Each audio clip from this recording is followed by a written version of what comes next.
The other day I had a sneeze fart. You know? A snart? A snart. That's You're like the singularity turns you inside out. Yeah. I'm like oh my god, I've got no liver anymore. I lost my security deposit. It's kind of like what I see it as is it's my anus working in tandem with me. My anus is like, okay, I need to fart, so I'm gonna make you sneeze, okay? And then once you sneeze, I'm gonna let loose, but no one's gonna hear it because you're in the middle of sneezing. I mean, that's really like the body. Like I look at it and I'm like, my body is working properly. You're lucky you didn't burst in a blood vessel in your eye, or just shit myself. Like, oh god! Now I've got to put the tissue in the wrong place. Tears and shit. Put the tissue in the wrong place. Welcome to commentary time. I'm your host, Randy. Sitting next to me is Alex and Michael McFarland. Today, we're going to be watching a motion picture film that is actually quite literally near and dear to at least my heart. Yeah, usually we like crack jokes about how it's going to be such a great movie and blah blah blah. I'm really excited to watch this one. This is legit like one of my favorite films of all time. Yep. It's in the list for sure. Yes. And that film is Caddyshack 2, ladies and gentlemen. Oh, I thought we were watching Meatballs. I thought we were watching Meatballs. Meatballs. No, we're going to watch Meatballs Part 2 with the Jewish alien. Which is like, we should watch it at some point because it's so fucking absurd. But anyway, no, the film we are going to be watching is the classic Star Wars epic, Star Wars Episode V, The Empire Strikes Back. Ba, ba, ba, ba. In just a moment. Okay. If you want to just listen along, you are more than welcome to. If you would like to sync this up, we have the Blu-ray all scheduled here up to 3 seconds. Scheduled. We schedule our movie watching down to the second. We have it at 3 seconds, and then when we say play, we're pressing play, then press play, and it'll hopefully sync up. Yeah, it might not sync up entirely, but it'll sync up close. We're actually watching this.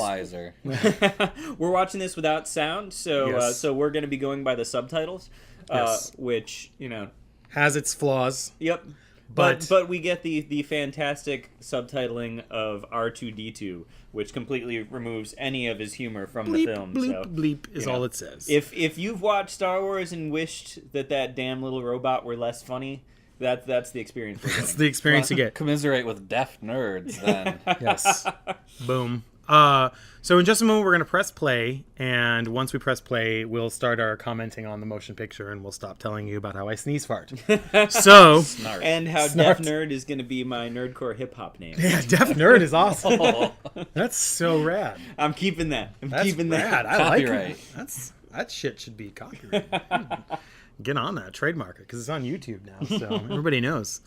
All right, folks. In 3, 2, 1, we're going to do it. In 3, 2, 1. Motion picture film is now officially playing. Yeah. Yeah. Oh, yeah. This is Star Wars The Empire Strikes Back, my favorite of the Star Wars films.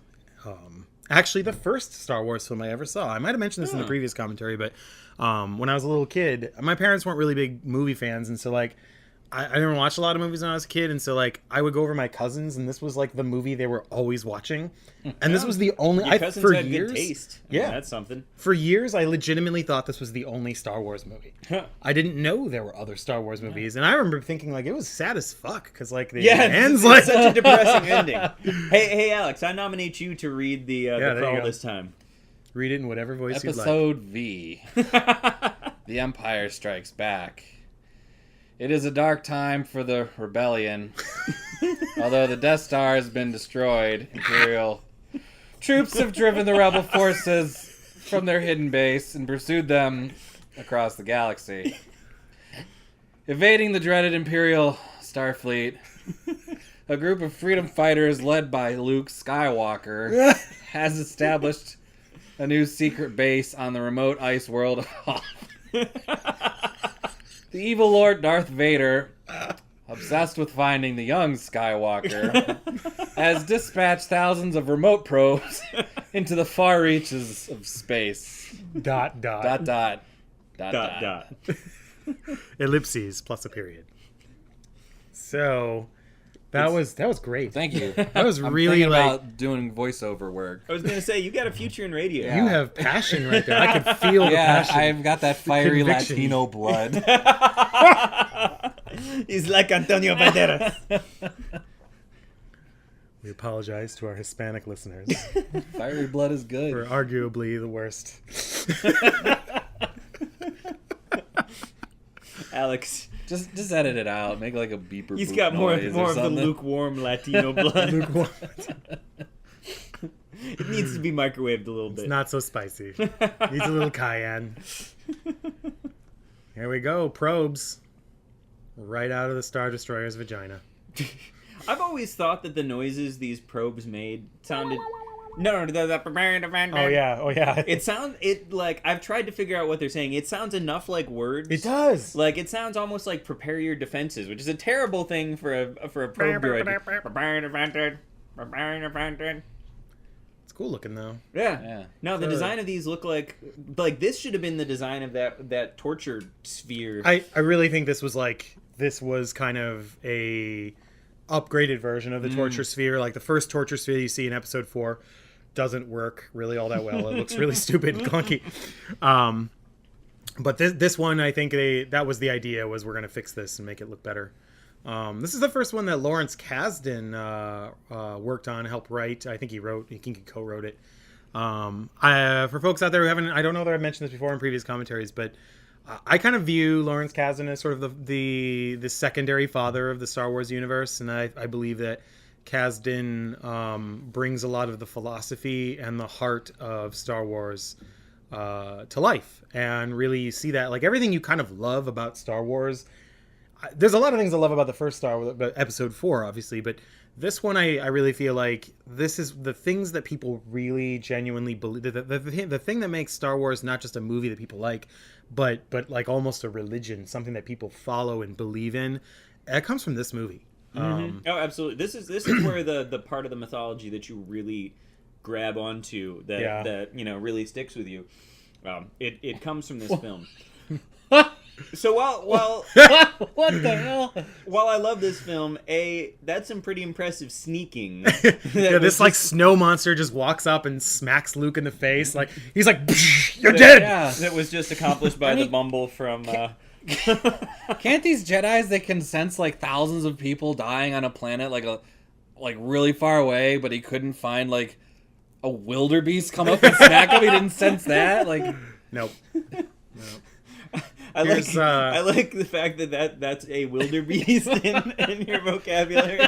Where isn't a wildebeest like an antelope? Yeah. I was like, That's much more Yeti. Yeah, than I got wildebeest. started talking. I'm like, how do I describe this thing? It's more of a Yeti, but the wildebeest. Incidentally, there's a IMAX film called Africa of the Serengeti, which is almost entirely about the wildebeest. And for an entire summer, I remember like me and my friend and my dad watched it, and the wildebeest makes a really weird noise. It constantly goes, huh.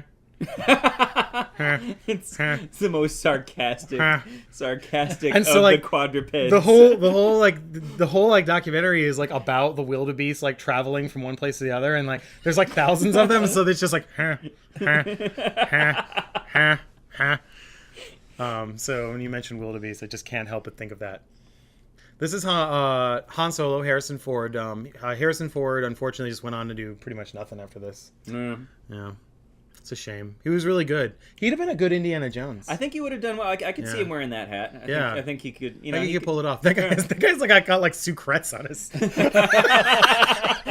Hey, costume design was running short. We need some sort of emblem here. Sucrets. Where's Who's my got the bedazzler? cough drops? Legitimately look like sucrets. Like he had like sucrets on his jacket. That was hilarious. 5 of them, just in case. Hey, it's cold on Hoth. You gotta have those ready to go in case you get a little bit of a tickle in the throat. You get the tickle. You get the Hoth tickle. No, you gotta pay extra for that. Everybody. Old Ben. This is the old Ben Kenobi, so you're gonna have to come and get the old tickle. I'm looking. You'll give me the old tickle for free. For those of you who haven't been listening to our Star Wars commentaries, we surmised that Obi-Wan Kenobi, in fact, got the nickname Old Ben in A New Hope from his favorite offering at the Tatooine massage parlors. That's the old Ben special. But the Hoth tickles, that's an entirely different thing. It involves an ice cube. The Hoth tickle is where you put your legs up in the air, you pull your pants off, and you take an ice cube, and you tickle the taint with the ice cube. Yeah. That's the Hoth tickle. I'm planning on You asking my got wife making for the that wildebeest noise. It sounds like Ray Romano, just like agrees. Hi, everybody. This is the second time I've done a Ray Romano impression. Yours is slightly better, I think. Not slightly. It's actually significantly better. Mine's terrible, but no one cares about our Ray Romano. They're like, why aren't you talking about Star Wars? Resume. Talk about Star Wars. Deck officer! Deck officer! Like, you know, that C-3PO can still talk, right? I was going to say, like, putting his hand over C-3PO's mouth, like Han is doing, I don't think that would actually stop him from making noises. You can really tell much. it's just a shirt he's wearing of wires. It's not like, Yeah. it's like a t-shirt. Oh, wow, yeah, you really can tell in this Yeah. one. Is it like that throughout the entire series? It it's is, really yeah. just the Because he's wire wearing shirt? like a black like tunic underneath Mhm. it, pretty much, and like, or like a morph suit style thing, and then they attach wires to it. So Okay. God, those like are they wampas? Is that what they're called? The ones that are riding? Yeah. Those are the Tauntauns. Tauntauns. Yeah, That's what it is. Wampas, I think, is the The Wampa is the wildebeest. Is the wildebeest. Yeah, that's- I love these things because they're kind of dead-eyed and like they they are. They're like, when I was a kid, they scared the shit out of me. Wampas. Right, Tauntaun. Tauntaun. Tauntaun. Ha. We have a restaurant, a Chinese restaurant here called Tauntauns. They should make the tauntaun. They're like, They just have that as the logo. why hang them upside down like that?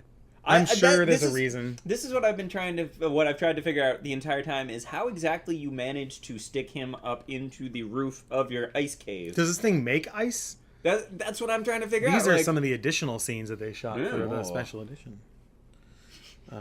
George Lucas was like, well, this abominable snowman thing, we need to show more of its brutality. Show it eating meat. But no, You don't really get a decent shot of it, and I think he wanted to like show it off, and they did a really good job redesign. I think you might even have used people, if you know in the comments, we know they might have even reused or rebuilt it.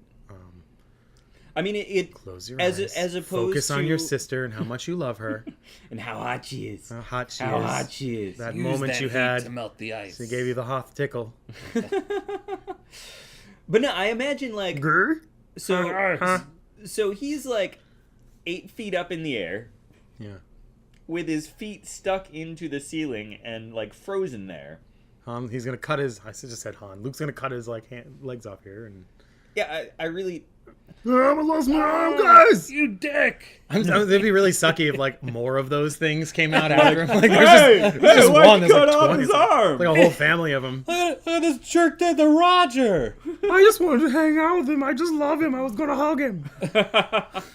And call him George. All of this was pretty much, for you guys who don't know, Mark Hamill was in a pretty terrible car accident and mangled his face a little bit in the accident, and they needed a way to explain why he had scars on his face now. So this was pretty much designed to explain that. Which is actually it's a pretty cool way to integrate that into the story of like, okay, well, you got him mostly covered up in like, cold weather gear, and then you got this big hairy paw that swipes at his face And cuts him right up. Yeah, it works. Absolutely works. Works wonderfuls. Wonderfuls. Works wonderfuls. It just works wonderfuls. Oh, I want to ride that thing. That looks fun. I C-3PO? Yeah, I mean, I would take a piggyback ride. From man, I C-3PO. want to ride that thing. I want to ride him. I want to give him the Hoth tickle. He'd be like, "Oh dear, oh dear, Oh dear. oh dear, Oh my, that tickles oh my my. sockets. This is got my circuits in a whirl." So he's covering his face to kind of keep it. So the Tauntauns that they ride, did they like? I assume those are native to Hoth. Mm-hmm. So were they like lassoing Tauntauns like from snow speeders? How exactly? Well, what's There's like confusing, a Tauntaun whisperer. what's confusing too is it dies because it's out in the cold too long. Right. But if it's native, how did it? Like you think if it was native, it's designed to live in this. So maybe they did bring them with them. Maybe they have to hibernate or something in the winter. Han using his remote control. I'm gonna check Wikipedia on this one. Yeah, see if Tauntauns that's Wikipedia it up. Wikipedia, gotta love it. Taun is that? I think it's like, yeah, I'm sure. Yeah, Google will Taun. autocorrect you. Yeah, they are native to Hoth, according to this. They must live in like caves. Yeah, that was what I was gonna say. Is that they probably. But it's like a mobile traveling animal. It actually makes more sense that it wasn't from Hoth. That was something they brought with them, something that could withstand the climate. They would have had to break them while they're there, right? Yeah, that was what I was Yeah, saying. It's like that's, them. How long have they been here? Well, they were talking because Han asked the question, can't we take the speeders? And they said they were having trouble adapting them to the cold. So if Han wasn't familiar with the fact that they were having trouble adapting the speeders to the cold, it can't have been that long. There must be like native Hothians who live on this planet who are like, oh no, yeah, use a tauntaun. Like that's what we use just to make sure it's not out too late because it gets cold as shit. These things fucking die. And their guts They're all inside, just and you cut them open, they just smell terrible. At the weak rebels. Look at these guys dying in the winter cold. Are there native sentient species on Hothians? on Hoth? I don't know, probably. That's what I'm trying to remember. Ook. I feel like I remember in the Clone Wars film some sort of the Clone Wars series that there was some sort of on an ice planet there were natives there that they had to deal with, but that might be a different ice planet. Yeah, you will learn from Yoda. The Jedi Master instructed me. He also shared with me my first doobie. And told me about the Old Ben special. Told me about how to get the rusty trombone. Which is a very lovely thing. So again, there's probably people listening who are like, "Come on, it's Star Wars. What are you doing? Talk about Star Wars. Stubby fingers get the job done. Yes. So if you're not familiar with the rusty trombone, I'm not going to explain it, but you should Google it. At work. Google it at work. Google it at work. Or if you're at school. And then click over to image and just look at the images Yeah. because it's just wholehearted family fun. But I distinctly remember I was at a Thai restaurant on a date, and The first time you ever learned what it was? no. I had known what a rusty trombone was, but there was this like kind of chill, sort of Kobe Calais like song playing over the sound system. And I'm like, oh, this is sort of nice. And you hear her singing, "You left me a wreck, just like a rusty trombone." I was like, what is this song? I need to know. So What there's is happening? It's actually like it's a legitimate song from a singer-songwriter. I can look up who it is. But I have to imagine this was one of these like from the Nashville like songwriting machine that some songwriter that makes their living selling songs like, let me see how many filthy sexual positions I can manage to slip into pop songs this year.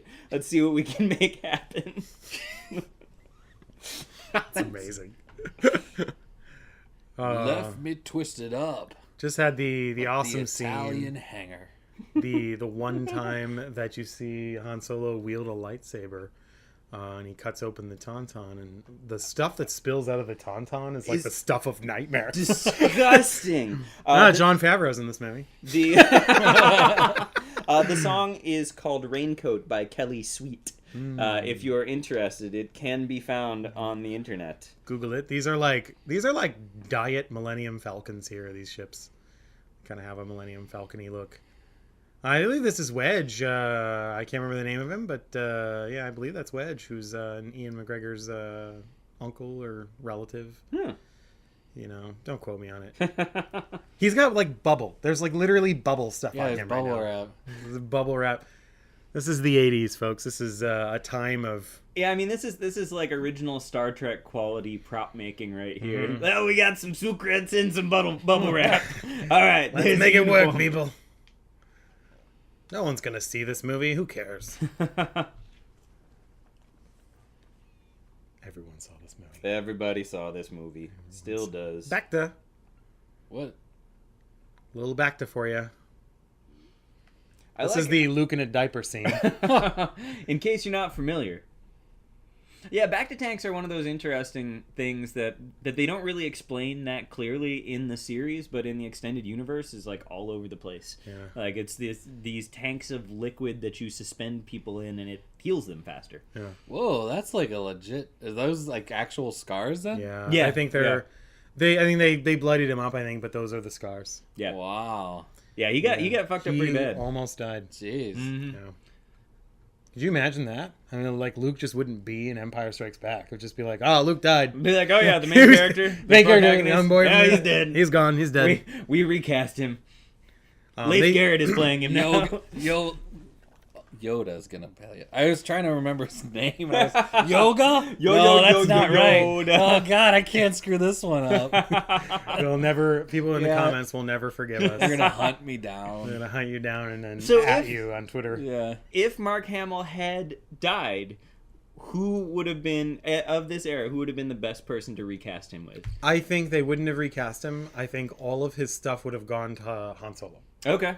I think Luke would have just died in between. They probably would have maybe had him in the beginning getting killed by Vader. And the story would have gone Vader is Han's. There it is. Here we There's got the that kiss. scene. That kiss. They just recently released a deleted scene from this. If you Google like this scene, you'll find like an extended scene. It's terrible because one of those moments, like everyone's been talking about how kind of terrible it is. And it's one of those things where like there's a lot of padding in this scene that they cut out that makes it much sharper.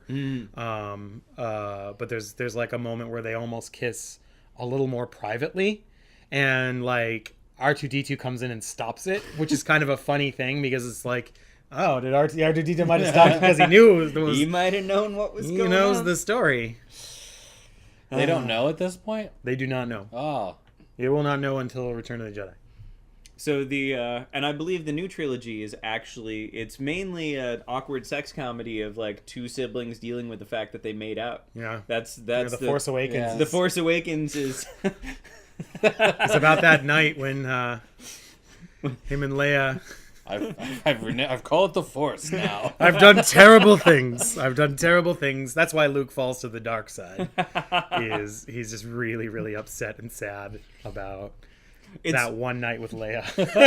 it's worth noting that depending on when you're listening to this, the new Star Wars movies may have started coming out already. Yes. Star Wars Into Darkness. Yes, the one that has Khan in it. Yeah, Khan's in this one. He plays John Harrison, but we all know. or if you're, I think in Star Trek Into Darkness, why am I forgetting his name? RoboCop. Yoda? Peter Weller calls him John Harris in one scene, which I don't know whether like is a weird like mistake or whether it sounds funny on the audio, but he literally calls him John Harris. It's toward the end of the film, so if you watch Star Trek Into Darkness, maybe he does say Harrison, and his son is really is clipped off, but he looks like he's like John Harris, which just might be punctuating the fact that that's a fake name anyway. Yeah, that's fair. Oh, the Super Star Destroyer is amazing. Like, here's a normal sized Star Destroyer, but we've got this bigger one. Yeah, you remember that opening scene from the first movie where there was that giant ship? Yeah, that one's kind of small compared to this one. I love the intro of Darth Vader just sort of looking out with his hands behind his back, just watching his universe, basically. Like, I'm a pimp. I know it.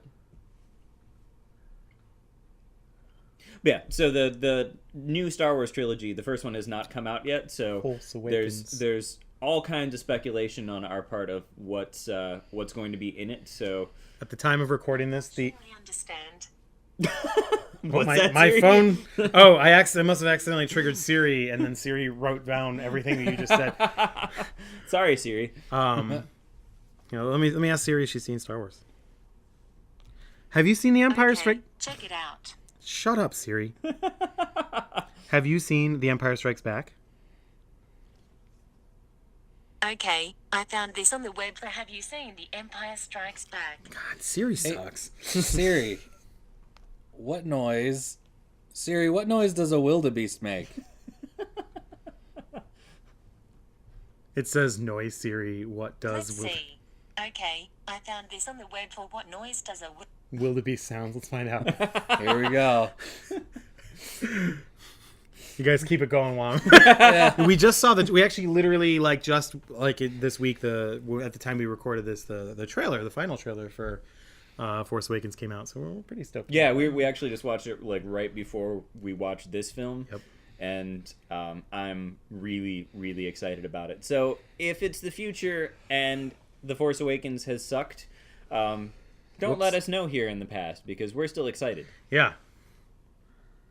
Just Randy has dialed up some wildebeest sounds for us. Let's see. Right. I'm just gonna Google it because this sucks. Come on, Siri. What good is a personal digital assistant if it can't summon wildebeest sounds? Let's see. All right, here we go. Oh boy.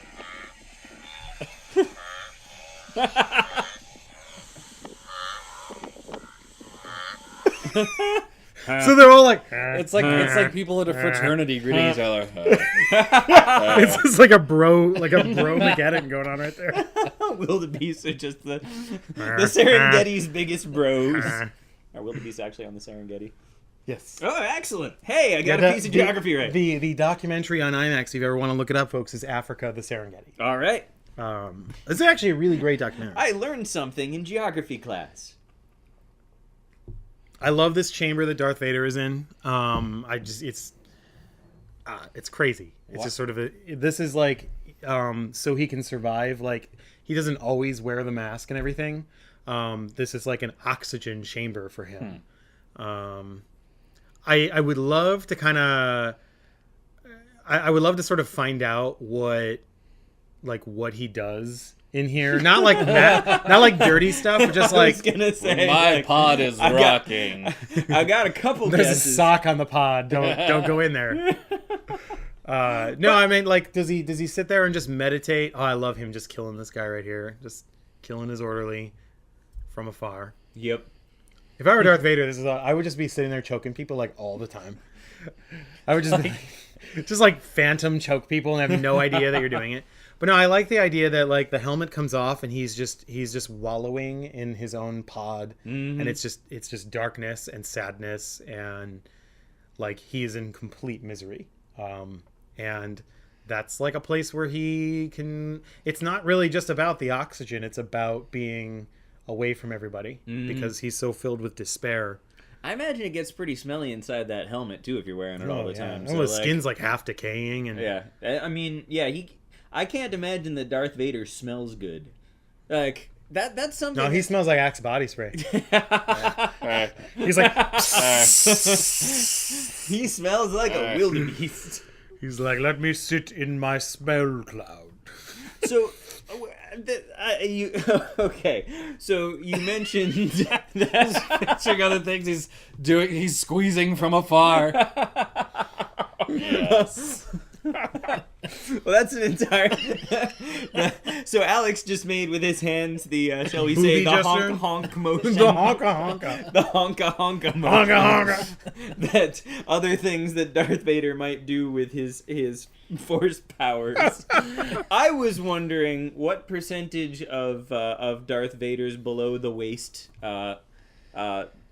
areas are still intact. Like, how much of that is left? We know he's more machine than man now, but there, Randy. Twisted and evil. Twisted. I think twisted gives you your answer right there. It's like one of them. And evil is that it's red when it glows. One of them like corkscrew penises, like a pig has. I think he just has a tube. Oh. He's just got like a little tube. Oh.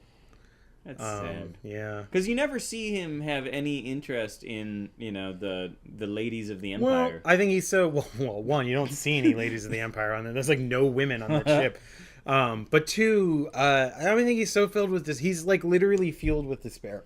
Yeah. Like I don't even think he really wants to do anything that he's doing at this point. He's just doing it because he's so filled with like the dark side. I always feel like the dark side possesses you more than you actively choose it. It possesses you, and it keeps you filled with remorse and despair.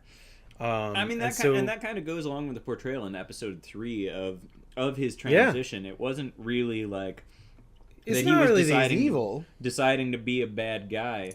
It was, really this thing took a hold of him, and his fear and all that led to him giving into it. So yeah, that makes sense. Yeah, I mean, and Luke kind of succumbs in a different way in Return of the Jedi, and it's a lot more anger based. Mm-hmm. Which again, it could be for you folks who are watching this before Force Awakens, that might be something they're going to explore. We'll see. This is like classic Star Wars all the way around. I even love how the little like bolts. I was just looking at that. It's like, oh, these things are amazing. They're phenomenal. I really do love the like stop motion, like evil dogs, giant evil elephant beasts. Yeah, elephant beast thingies. Mm-hmm. I actually just a couple weeks ago assembled one of the Lego minifigure, the Lego microfighters of the AT-AT, and it's adorable. Yeah, I have to look for that one. You can find them at Target. Kmart. I got mine at Target. Oh, well, we go to Kmart because I think I've mentioned before. There's a black hole, and inside the black hole is Kmart, and everything you could possibly want is there because no one shops there. Again, like legit, the day the Force Awakens toys came out, you couldn't find them anywhere except Kmart. Because nobody goes there. No, you're absolutely right that nobody thinks like, hey, I got this thing I need to pick up. I'm going to Kmart. My wife was literally like, don't tell anybody on YouTube about Kmart. We don't want people there. And I'm like, no, Kmart's awesome. What we just said about I want to Kmart. promote Kmart. I love Kmart. Except that if it's a good Friday night. It's somewhere in like Kmart headquarters. The last two guys are high-fiving each other. Let's do this. Yes, finally, our jobs are safe. They're talking about it on the internet. We got the folks at Permanently Geek. Yes. Kmart, if you want to start carrying a exclusive line of Permanently Geek merchandise, action figures. Yeah. I want one. Like those Star Wars action figures that are like 5 feet tall. Mm-hmm. I want one of those. I want one of those with smashing action. Yeah, with smashing action for our show. Play it, smash it. You just press a button and it'll smash anything you want it to smash. It's like a nutcracker. I like this like Gilbert Gottfried looking guy here who's like he's like one of the guys in the back. Yeah, that guy. I got you. I got it here. I can't do a Gilbert Gottfried, but. If masturbation's a crime. That's the only Gilbert Gottfried line that I ever say. I don't even. It was. Is Gilbert Gottfried still around? Is he alive still? I don't know if he's alive. Gilbert, if you're listening, and I know you are. I think he might be voicing adorable parrots in like the 7th Aladdin made-for-TV cartoon. There we go. Gilbert Gottfried, if you're listening, and again, I know you are. We'll bring you on commentary time. He has to still be around. He got fired from the job as the Aflac duck a year and a half ago. So. Oh yeah, that was right. Didn't he say something kind of like sketchy? Well, again, I just quoted his stand-up where he says, "If masturbation is a crime, lock me up and throw away the key." Like, this is the guy that they hired to be their adorable duck mascot voice. And then he says something that's offensive, and they're like, "Oh, you can't be the duck that only says one thing anymore." I feel like maybe he said like I don't know. I feel like maybe he said something like really offensive, but I really don't know. So if you said something offensive and we're pissed off we're supposed to be pissed off at Gilbert Gottfried, I don't want you on the show. But if it's all kosher, we'll have you on the show. It's fine. This could be your redemption for whatever you may or may not have done. Also, quite randomly, Bobcat Goldthwait, if you want to be on the show, we'll also have you on. Speaking of people with weird voices. I won't say any names because I don't want to, but I actually know someone who has Bobcat Goldthwait's cell number. They text frequently. I have Bruce Campbell's cell number. Nice. Get him on the show. You should have him come. Just call him right now and be like, Bruce Campbell, hey, remember when I talked to you 15 years ago? I don't even know that's your phone number anymore. It's probably just some guy. My name is Arnold, and I live in Idaho. I'll be Bruce Campbell. We should have him come and join us for a commentary on Bubba Hotep.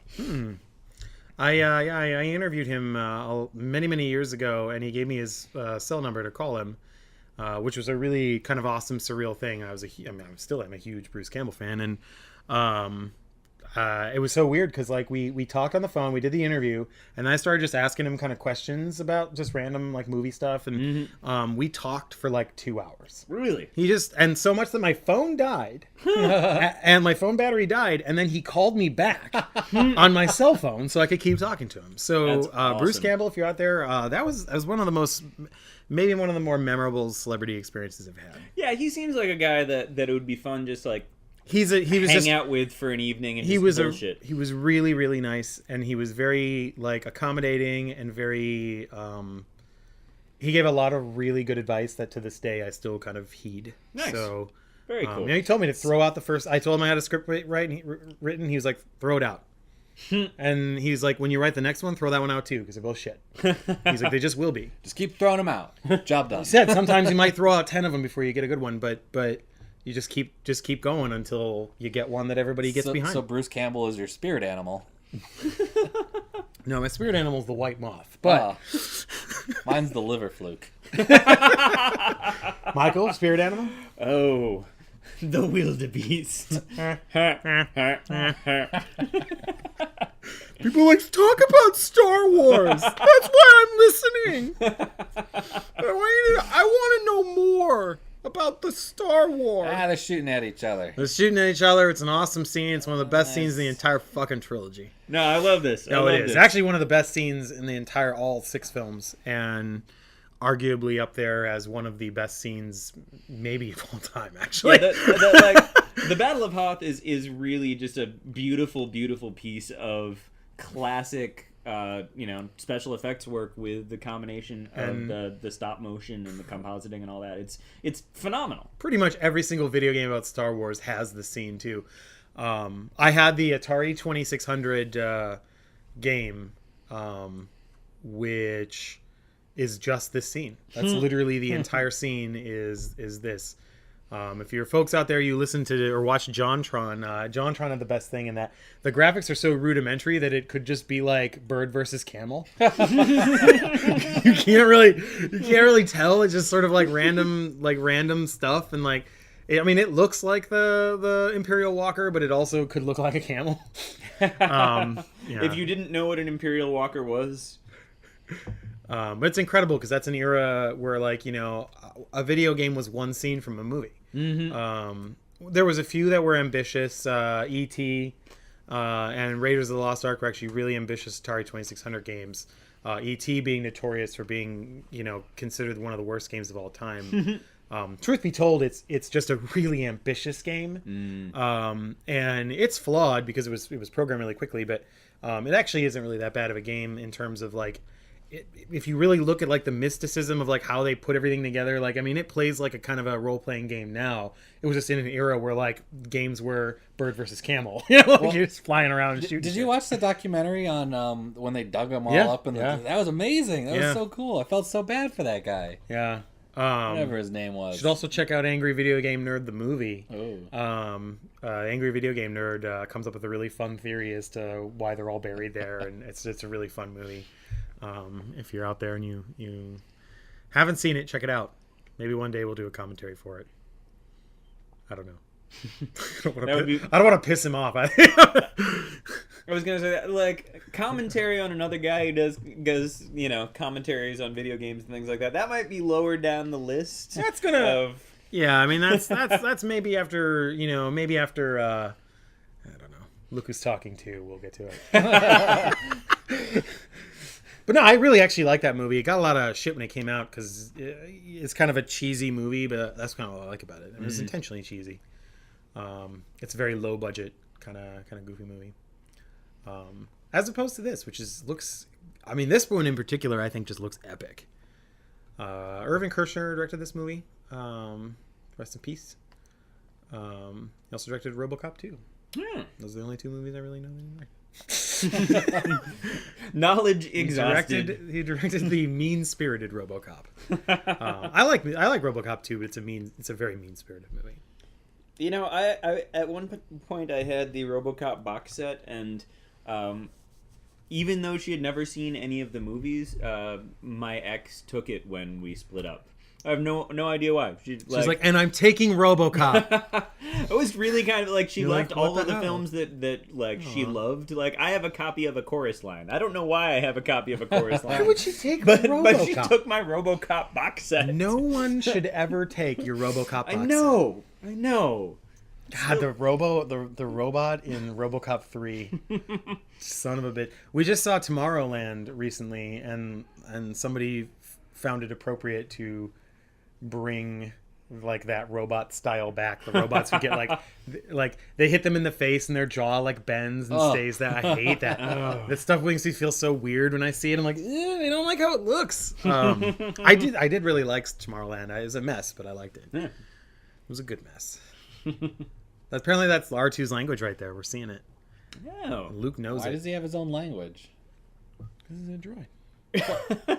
I've never quite understood the droid. logic behind that. Why doesn't he just speak English? Yeah. Right. Why does everybody speak English?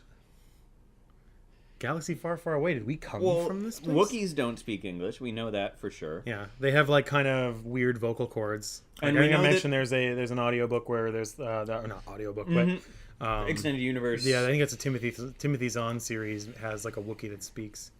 That actually has a speech impediment. Yeah, that he's like he kind of sounds like Bobcat Goldthwait. Hey!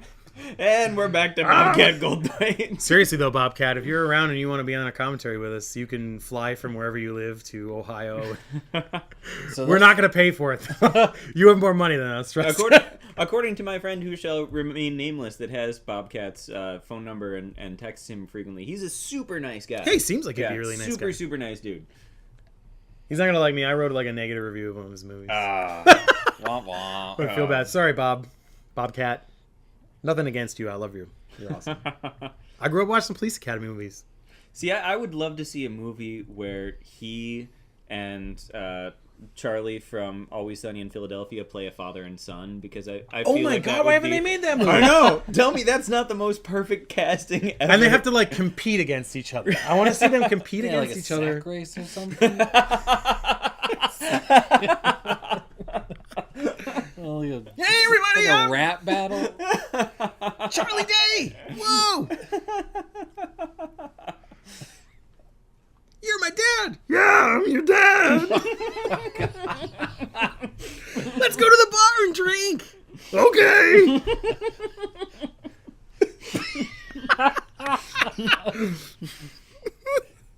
I would just watch them in a potato peeling contest for like 90 minutes. It's like arts and crafts with Charlie Day and Bobcat Goldthwait. All right, internet, get on that. Seriously, Put that together. I am in the terms of fan fiction, I am shipping those two right now. Yeah, here we go.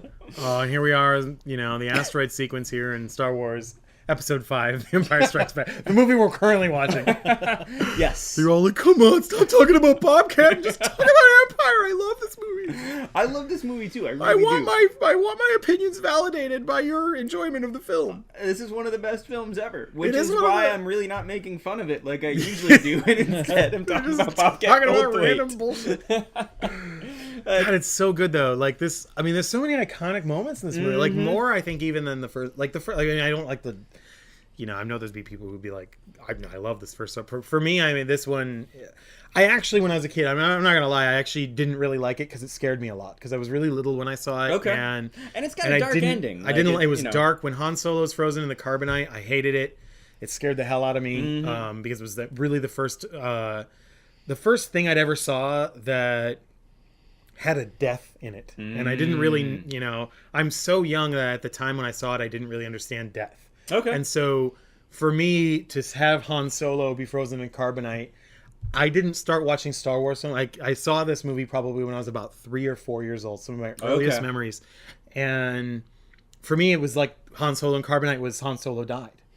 And because I didn't know any other Star Wars movies existed, Han Solo was dead for me until I was 11 years old and I discovered there were 2 more Star Wars movies. And I was like, wait, What was what? that? Yeah, what was that like when you discovered that? Like, Oh, it was like, I was looking at Cinescape magazine and there was an article about Return of the Jedi and I'm like,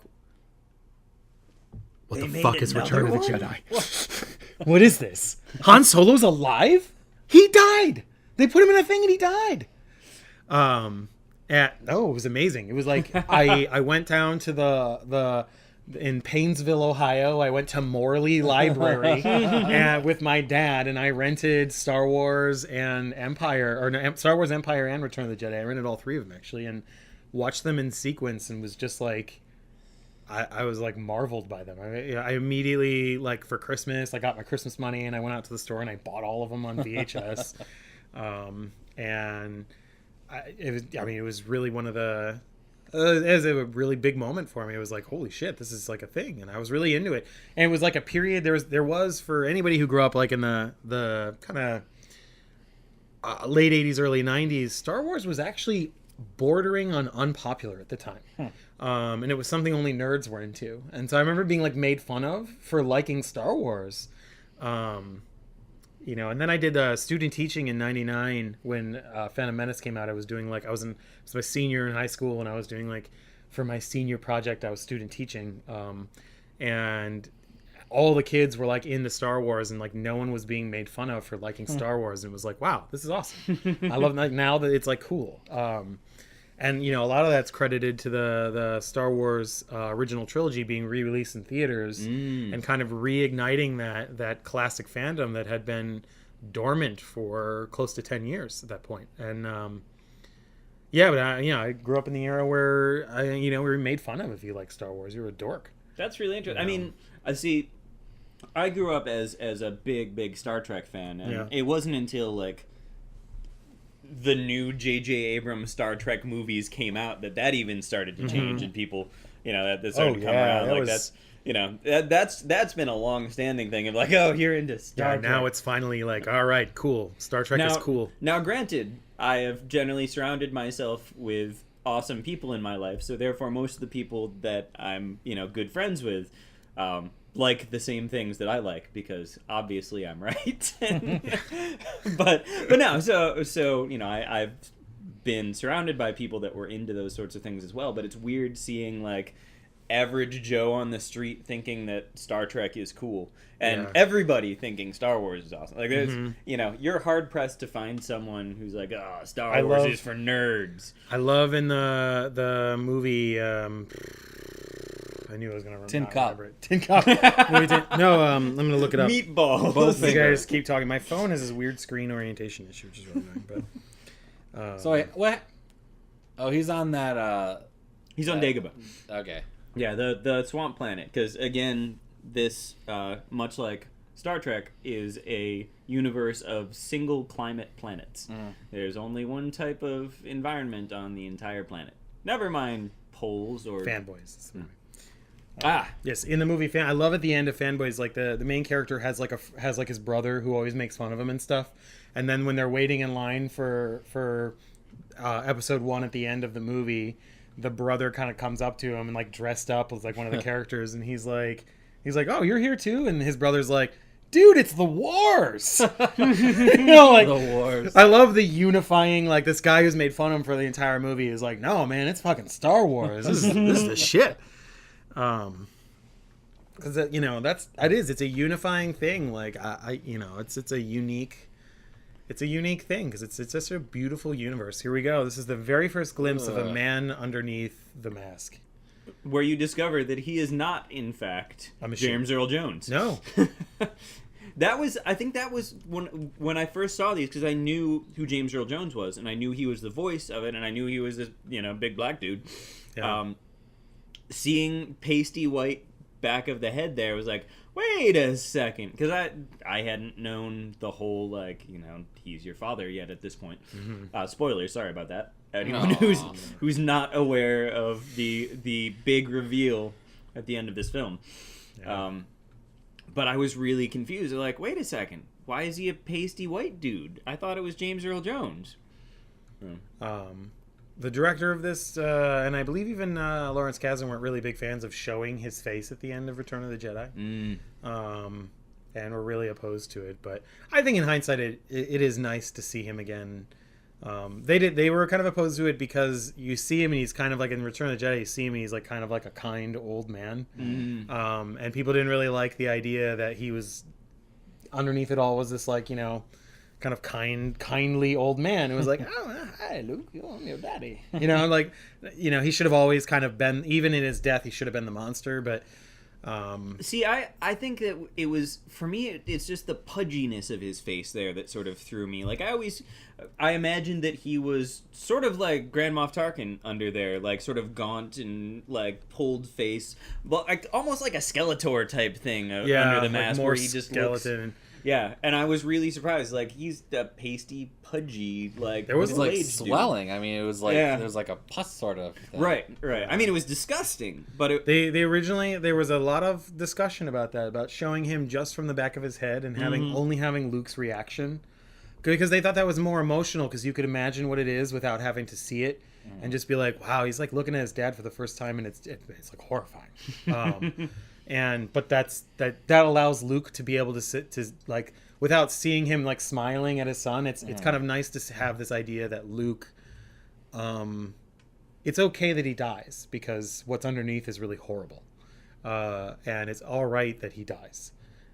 It's an okay thing. Whereas showing him, then you kind of like you want him to live. You're just like, oh damn, that sucks. He died. But I mean, I like it. I think it's fine. Still. Dagobah, I think some of this is George Lucas's backyard. They built like a set around because he had a pool that was being built, and they used the mud and they filled it in and they put all this shit around it. It's not all of it. Some of it's a set, but I think I read that in line of the George Lucas, the creative impulse. If you ever want to read about George Lucas, that's a fantastic book. The puppetry for Yoda really is just incredible in this. I'm really glad that George Lucas has given all of it up to Disney, because we will never see a CG version of Yoda in this, because I'm pretty sure he would go CG. And Disney won't? I don't think now it's kind of all locked. You know, I think he might go back in and do it, but Disney's probably going to oppose him in doing that. Well, I mean, why wouldn't Disney use it? Oh, well, spoilers also, Yoda is no longer alive.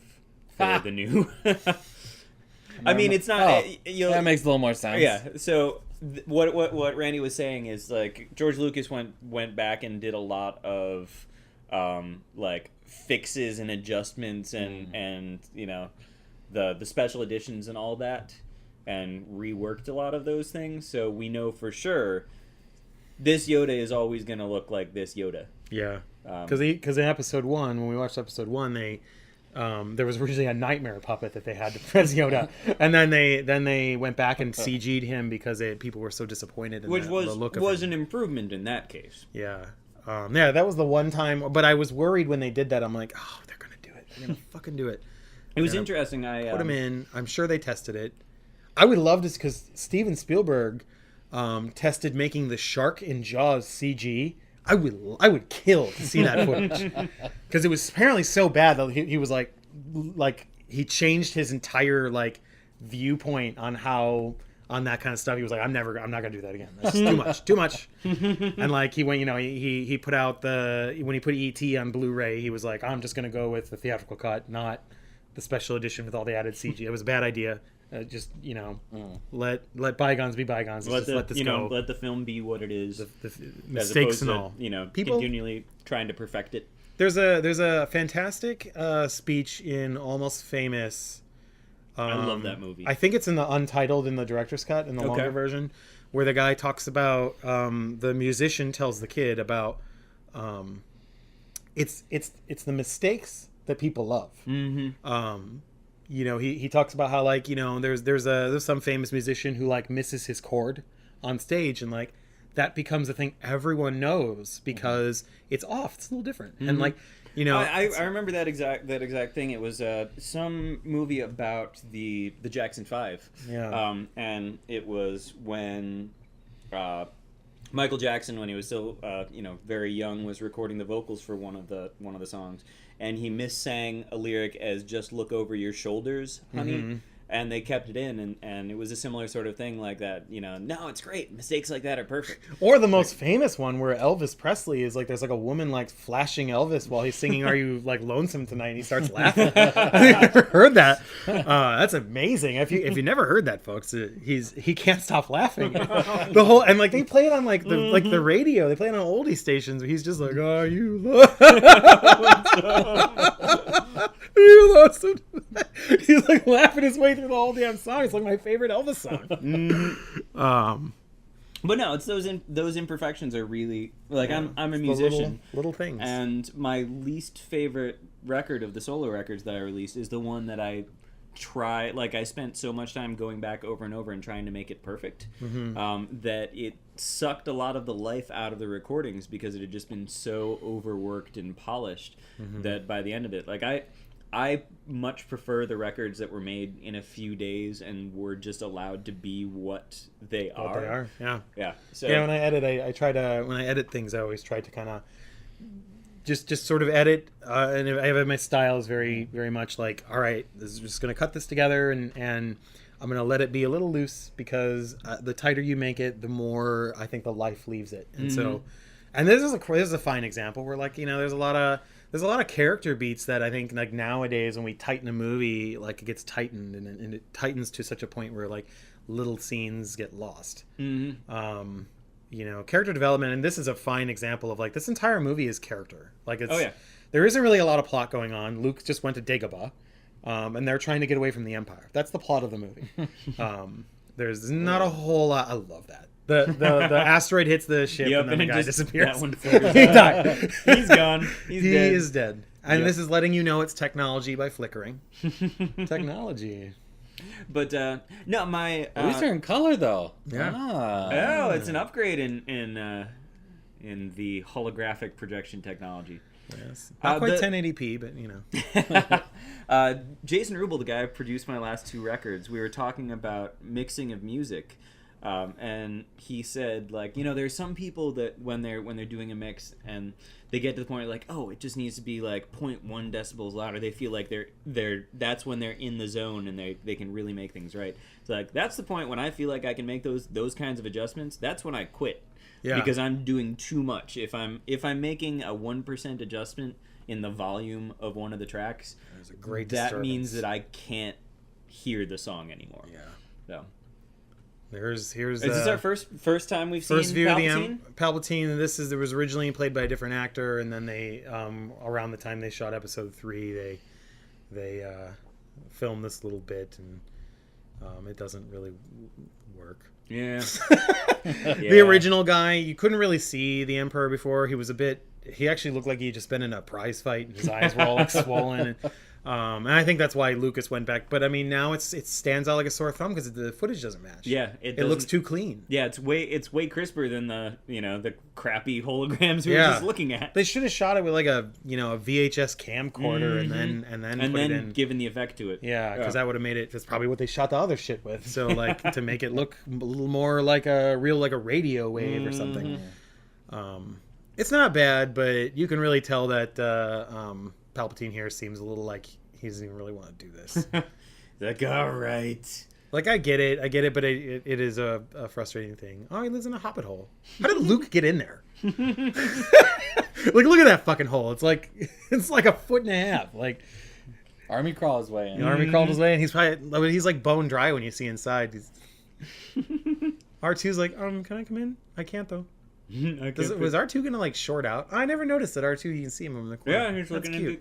One wonders if that might not have been added. He's jerking it. He's like, oh yeah, Luke and Yoda.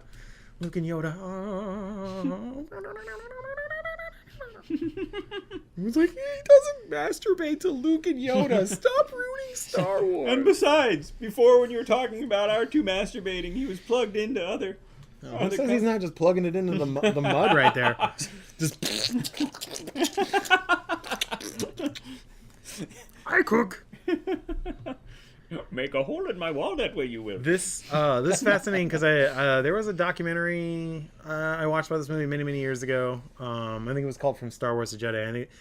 I think it was either in that or one of the books I read where they talked about how like everyone on set was like, this isn't working. Like they're like, there's no way that a puppet. It's a Muppet. I mean, that's really all Yoda is he's built by like Jim Henson's like Creature Workshop. Yep. He's basically a Muppet, and he's voiced by Frank Oz, the voice of like Fozzie Bear. And so he really is a Muppet. He's like, really, is he? Is it Fozzie Bear? I feel like Fozzie is. I think Fozzie that's and Miss one Piggy. of Frank Oz's voices, right? But yeah, I'm pretty sure it is. But he everybody kind of like thought it wasn't going to work, but the music is really what makes it work, which obviously we're listening to without sound. But no, it still works now. I mean, it works because when he reveals who he is, you're like, oh shit, this is the guy. This guy's a Jedi Knight. That's crazy. So Frank Oz played Bert on Sesame Street. Yeah. He was Miss Piggy. He was Grover and Cookie Monster, Fozzie Bear, Animal, and Sam the Eagle. That's what I knew Grover. And So like half the cast, basically. yeah. Now he doesn't. I don't think he does anything with it. They've replaced him.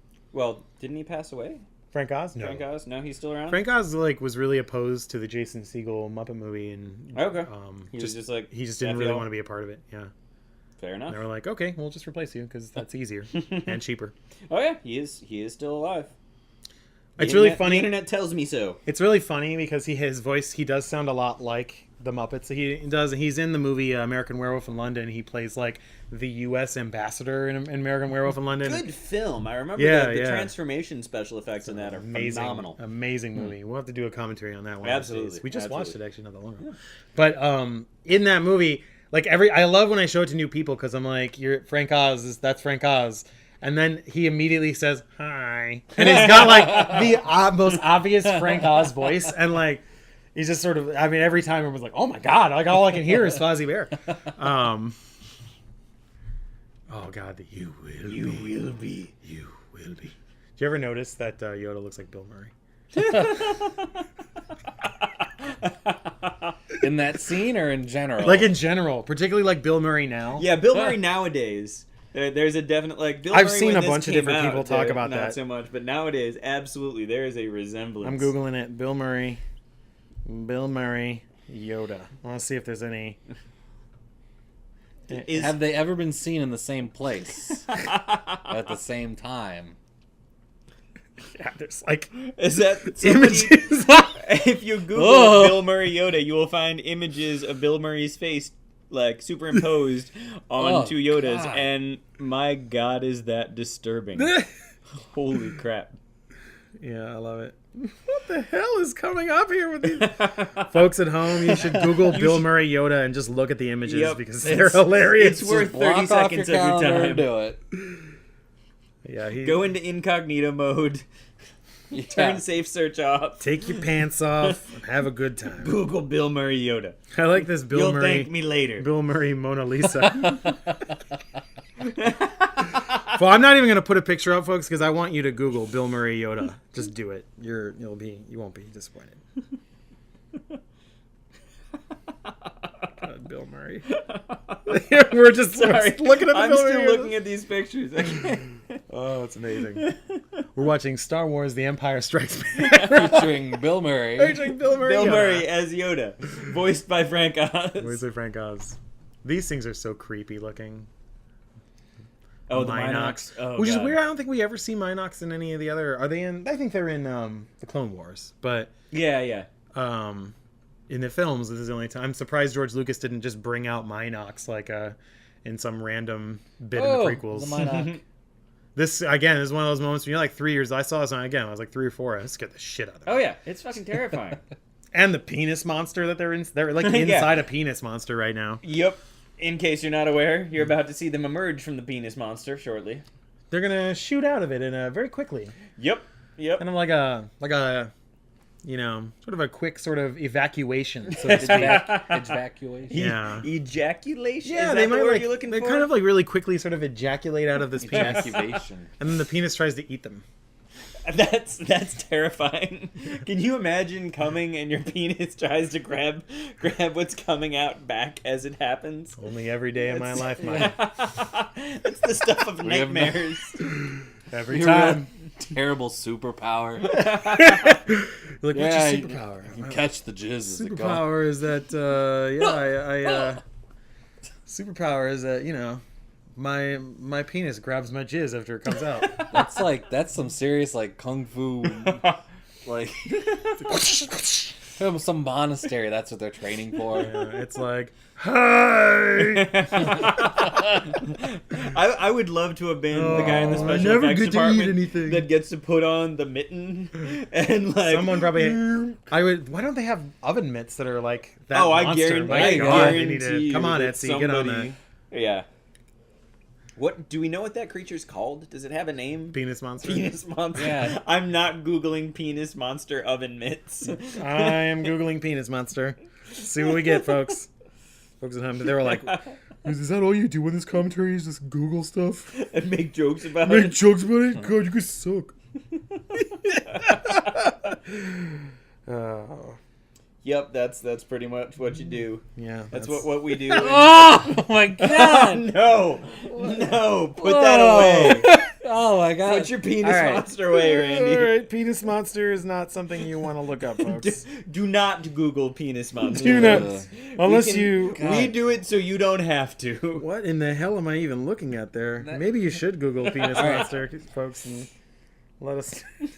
That first thing you showed, I want you to look at that for 5 straight minutes right before you go to sleep every night for a month and just see how you end up. Like Yeah, I want you to- socially and emotionally. And I want you to keep a dream journal. Print out a full color picture of that, fold it up, and put it in your pillowcase. Yep, they do. Yeah. They make oven mitts with the penis monster. This is like some of the best stuff right here. We're just like talking about a penis monster. This is like some of like Yoda's philosophies are really. This is the beginning for me. I mean, I think for most people, this is the beginning of like the origin of the Force as a religious philosophy. Mm-hmm. You know, Yeah, and this is the stuff that really sticks with you. That you know. this is the stuff that George Lucas, you know, God bless him, kind of got wrong in episodes 1 through 3. Yeah. You know, this whole just him feeling cold, and the idea that there are places that are more evil is a really terrifying thing. And why does Yoda stay in a place that has such evil right next to it? Is it to hide? Well, I was gonna say, isn't that actually explained at some point? Like that being next to that might have been an extended universe like It might book be or something. It might have been one of Timothy Zahn's that they talked about Heir that. of the Empire, But that having series. such a great evil right next to him sort of like balanced it out so that you know if you were looking at a heat map, they would sort of like the good and the evil next to each other even things out. Yeah, you kind of can't. Yeah. You know. But yes, space slug oven mitt. That's what you want to Google. Yeah. Space slug is the term for that, not penis monster. Penis monster is entirely different. Yeah. thing. If you Google penis monster, you will regret it. Or not. If Or you're not. Into that. I mean, maybe you have weird fetishes and no Yeah, judgments. this might open up some doors for you. Yeah. We at Permanently Geek don't judge. Whatever you're into. so long as you're a consenting adult, do what you want with your penis Consenting monster. adult, and whatever you do with a consenting adult, whatever. Someone's like, cool, I'm gonna murder somebody because Permanently Geek told me I could. Don't do that. No. Don't murder yourself. Well. Don't murder somebody. This is creepy because like he just, this really shows the Skywalker family is susceptible to the dark side. Oh yeah. Because he just willy-nilly goes right in here and I guess fights a manifestation of his father. Yep. Cuts his face off, and it's him. It's him. Yeah. I always This thought again that terrified the hell out of me. Oh That's yeah, good. it's scary. It's scary as shit. And there were times when I was like, okay, the like bad slow motion here, Which, if you've ever seen the is it Black Rock? This was based on a film that played before Empire Strikes Back in the UK. There was a filmmaker who worked on this thing, and they really liked this. It's intentionally like that. Right. Slow motion is intentional. right. And I like the fact that it it's uncomfortable. It feels off, and it really contributes to the idea that this is sort of a I don't want to say a dream sequence, but not real life. It's sort of a vision. I always like the fact that it looks like his eye is smoking there too. It's creepy. Let me see. So wait, what did he just go into like a lion cave? Like what just happened there? It's this weird concentration Cave of bullshit. of evil, like the dark side of the Force, Black Angel. is there's something in that cave, a great evil that I think showed him part of his subconscious, his potential for going down the bad path, and Folks, sort of as a warning. Folks out there in internet land, if you've never seen Black Angel, definitely check it out. It is a short film that played before Empire Strikes Back in the UK. I believe some of the people who worked on Empire worked on it, and it's a little slow, but atmospheric wise, it's just perfect. I love the designs of the bounty hunters here. Here's our first look at Boba Fett. Unless you watch the holiday special, in which case you saw Boba Fett about a year or so before this. So 2 years actually. Yeah. But yeah, so some of the character designs of those bounty hunters. It's interesting because you don't really they're only a small part of this movie. Like you don't see them for more than a few minutes. At best. Not even. That was really it. Outside but of Boba. they've showed up so many other places, like in the various video games and things like that. Like those character designs have gone far beyond what they were in this film. I love this. It's not my fault. If you're hearing me chew on something, folks, it's I'm eating a Butterfinger. I brought it back. Aren't you jelly? What? Totes jelly. Where are these They're Butterfingers? Butterfinger bites. I got Butterfinger bites. I need some. If you want the full commentary experience, folks, get yourself Get some yourself Butterfinger some bites. Butterfinger bites and some Great Lakes Brewing Company Oktoberfest beer. Oh yeah. And that It's gives really you good. the full commentary experience. People just talk about Star Wars. God, why am I even listening still? I hope you're still listening. We're enjoying doing this. So hope you're. We're enjoying, having a good time. I hope so- you're enjoying it home, folks, because we're enjoying it at home. Butterfingers. Chill. Couldn't have disappeared. Ship that small as a cloaking device. They have a cloaking device, sir. God damn it. You know, from behind, that guy could absolutely be Steve Martin. Why isn't Steve Martin in a Star Wars movie? He did sing the. No, that was Bill Murray who sings the Star Wars Yes, theme. the from Star early days of Saturday Night Live. Mm-hmm. Nothing but Star Wars. He just did the. I think he sang the Jaws theme. Was that the one he sang? I think so. Yeah. The anniversary special, which the Jaws theme was actually the original song, if I'm not mistaken. Oh really? He did that more as like a backstage joke, and people always loved it, and eventually convinced him to do it on stage. I mean, what we're about to see right now is arguably one of the finest scenes in the entire series. Oh yeah. We're going to talk about penises through it. So And Butterfinger bites. So while you enjoy this really like phenomenal piece of like emotional cinema. Mm-hmm. Here we go. So, oh god, this is so good. Look at Yoda's light. Like the lighting on Yoda is just perfect. And all I can think about is the fact that Yoda's hair looks like old man pubes. Or Bernie Sanders. Or Bernie Sanders.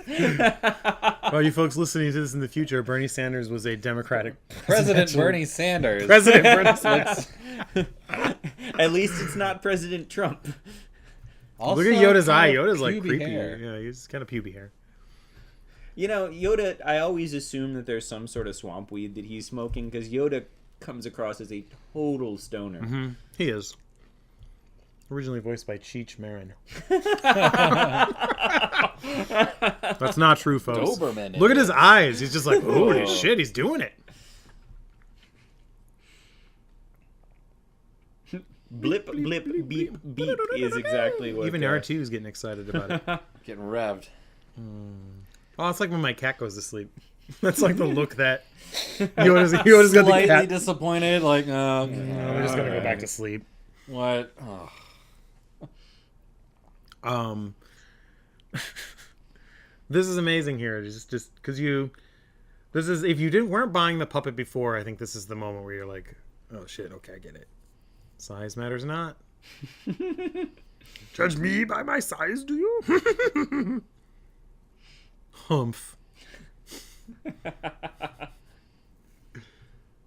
He does make a couple of like Miss Piggy faces along the way, dude. Like right there. That's a total Miss Piggy face. But yeah, this is really the heart of the religion, spiritual aspect of. They really don't get the ear shake right in the prequels. Yeah, his ears shake a lot. Yeah, this is the heart of it, right? Mm-hmm. This is the luminous beings we are. Mm-hmm. Yeah, here it is. This is just, I mean, it's beautiful.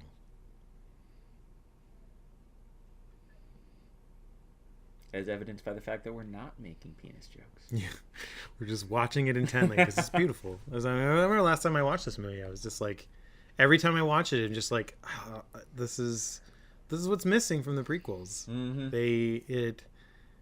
It does something in the prequels. It does its own things in the prequel, but it really misses all of this. This is Kasdan right here, I'd say. I just watched a clip from Mark Hamill talking about the Star Wars movies with J.J. Abrams and Kevin Smith and Stan Lee. This was like from the mid-2000s, in which Mark Hamill kind of admitted he had all these design ideas for Luke and Luke going to the dark side, and pretty much George Lucas just used all of them for Episode 3. That he had this idea that he'd be wearing kind of a gi, which is something that he wears in Episode 3, and that he'd have a scar on his eye and a braid in his hair and like longer hair, and he said that he like went to Harrison Ford and kind of told Harrison Ford about this, and he's like, should I tell George? And Harrison Ford's like, no, don't, just do it. Just do it, because if you tell him, he's not going to want you to do it. And like, that's kind of, for me, that's like George in a nutshell. Is like George didn't really like having people come to him with suggestions. And so it's amazing, these films. I think that's why he doesn't really like these as much, because there's a lot of compromise on his part. He wanted to tell his own story. He told it, and now it's time for a new generation to tell more Star Wars stories. It's just amazing. I'm so happy to see Lawrence Kasdan back on, God, I hope The Force Awakens is good. I mean, you'll all potentially know by the time. Or it's the biggest people are going to watch this like, really like, oh God, that was so bad. Oh my God. You were so naive. It was just so many fart jokes the whole way through. I didn't know they were going to make The Force Awakens a sex comedy. Yeah. It's all about like everybody's trying to get laid. The only thing that kind of bugs me is once I heard Kylo Ren speak, all I could think of is he's just Cobra Commander now. I'm like, my God, he sounds exactly like Cobra Commander from G.I. Joe Retaliation, like specifically that Cobra Commander. So I really love the design of Cobra Commander and G.I. Joe Retaliation, but the movie is just okay. But yeah. What's the count of people that Darth Vader's killed with his mind so far on this? I think 2. Okay. Like, apology accepted, Captain. You seem like there's a level, like an optimum level of promotion within the Empire, where it's like you're making good money, you got the snappy uniform, but you're not going to be the guy who gets like remote choked. Yeah. Right? Like, you just need to be like number 3 or 4, and you're good to go. What's crazy is how everybody's like, they must be all terrified of him. Like, they must be like really deeply frightened by this guy, because I mean, at any moment he could just kill you and promote your subordinate to the proper position. Like, that guy just became an admiral simply by I mean, it's an easy way to get promoted. Have Darth Vader choke out everybody in front of you. But you don't want to be the guy that's on the choking line. You need to have like a couple choke buffers. No, I think I would be like Vader somewhat buffers. Incompetent, so I don't ever get massively promoted. Just be like, good, I'm good, but in the toilet certain times, like, I can't come to. I gotta take a dump. I'm sorry. This is probably one job where you would want to be the maintenance guy, because the maintenance guy is not going to get choked. Yeah, like Darth Vader doesn't give a shit about the maintenance guy. But if you're commander, captain, admiral, lieutenant, you are going to fucking die at some point at the hands of Darth Vader. And it probably won't even be your fault. It's just something went wrong, and he likes to kill the messenger. And and like at this point, I think Darth has been feeling this idea that maybe Luke is his son for a while. He just got the confirmation, and so now he's just hell bent on finding these people because they're important. Lando's not a system; he's a man. Scoundrel. A scoundrel. Everybody's like, "Ooh, I like the sound of that." And a snappy dresser at that. And added because people complain there weren't any black people in the first one. Because there aren't. So we got the Colt 45 guy. The coolest black guy in history. You know, right up there with Richard Roundtree. Yeah. I mean, Richard Roundtree would have been amazing. If they had gotten Richard Roundtree in this. Oh my god, it is so good.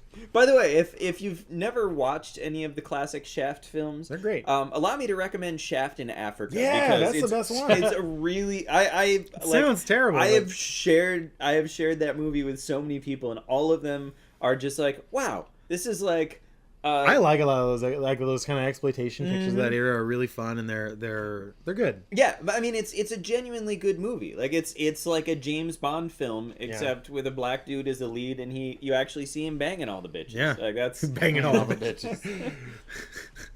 And then there's the remake, which is just Christian Bale's in it. It's kind of crazy. He's the bad guy. He's Shaft. He's the bad guy. Shaft. Oh. He's anti-Shaft. Anti-Shaft. He's Socket.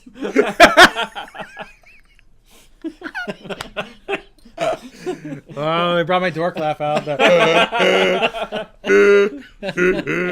Socket sounds like a secondary villain in like Inspector Gadget.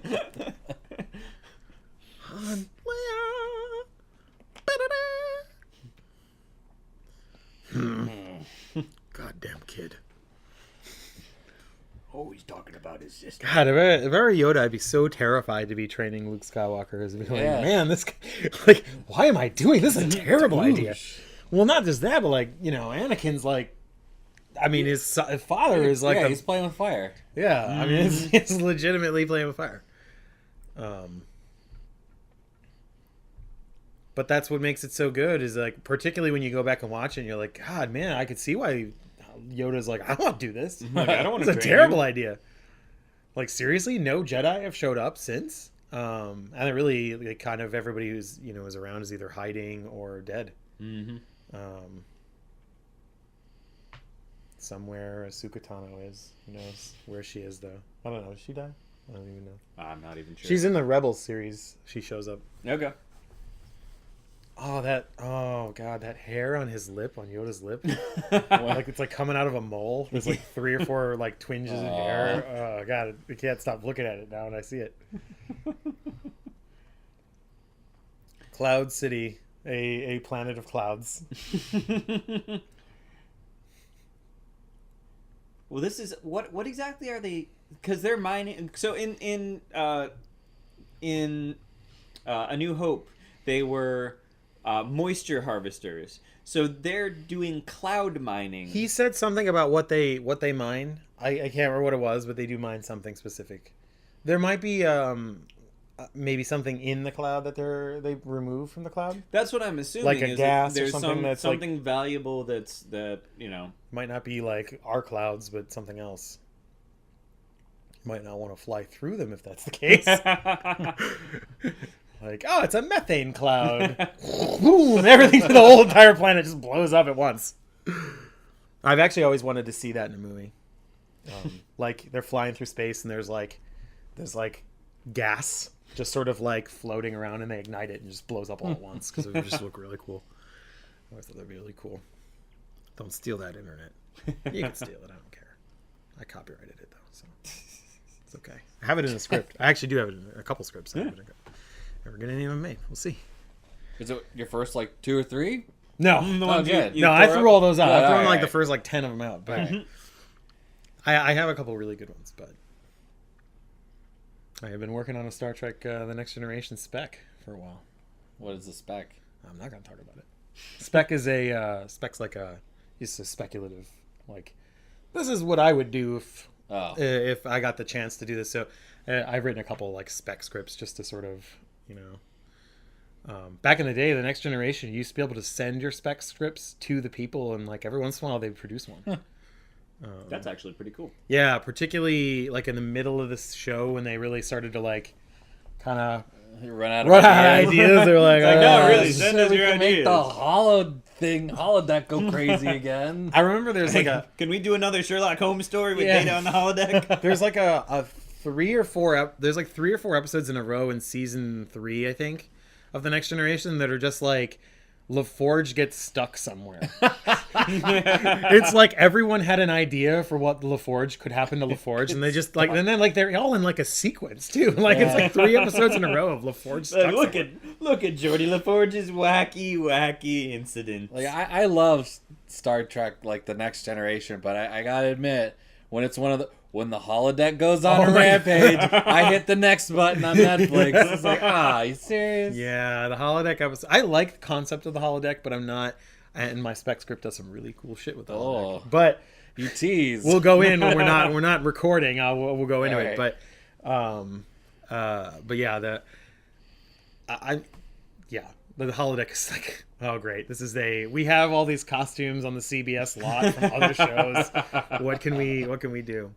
I'm not gonna lie, the guy who plays Finn, very similar jawline to. I think there's been a lot of speculation that Finn might be Lando's kid. I think that's too many. That's too many like kids. Yeah, though. too many tie-ins there. I personally, I'm hoping he's not. You know, I mean, come on, so like the only black guy in Star Wars, and like his is the son of the only other black guy in Star Wars. Like, come on, that's stupid. Now this stuff here, these additions, these little like the windows here where you see that was all added stuff for this film in terms of special edition has the best stuff, and that's because Irvin Kershner fought Lucas on putting anything new in Yeah, this. it's done cleanly. It's done where it just adds subtly to what's going on. Like the scene with the Wampa that was eating meat at the beginning. Yeah, and apparently that was sort of a they just didn't get those shots. Mm-hmm. And kind of that's just went in and like, I would do that. More shots of them entering Bespin so you get a sense of what Bespin looks like. Oh no, it's Jason's mother from Friday the 13th. It's always like the style when the very first Friday the 13th. Jason's mother is always the camera perspective. Yep. Which is, actually a kind of boring film, as we discovered. Yeah. It's an interesting movie. Yeah. Fairly recently we watched those and our Permanently Geeks Shauna asked us like what the backstory is for Pamela Voorhees, and I was so fascinated by like the lack of backstory that I ended up writing like a 6-page long like backstory for Pamela Voorhees, which I may write a spec of that too, because I actually really like this. I like what I came up with. Alec Guinness, who was kind of like, I don't want to do these movies. Fine, whatever. I'll just be in it for like a day. Make the check payable to cash. I gotta go get the the old Ben special, or maybe the Hoth tickle. The Hoth tickle. The Guinness twist. The Guinness twist. It's where you shake a Guinness up, right? Because it's Alec Guinness. Yeah. And you shake it up, you open it, and you stick it in your ass. Yeah.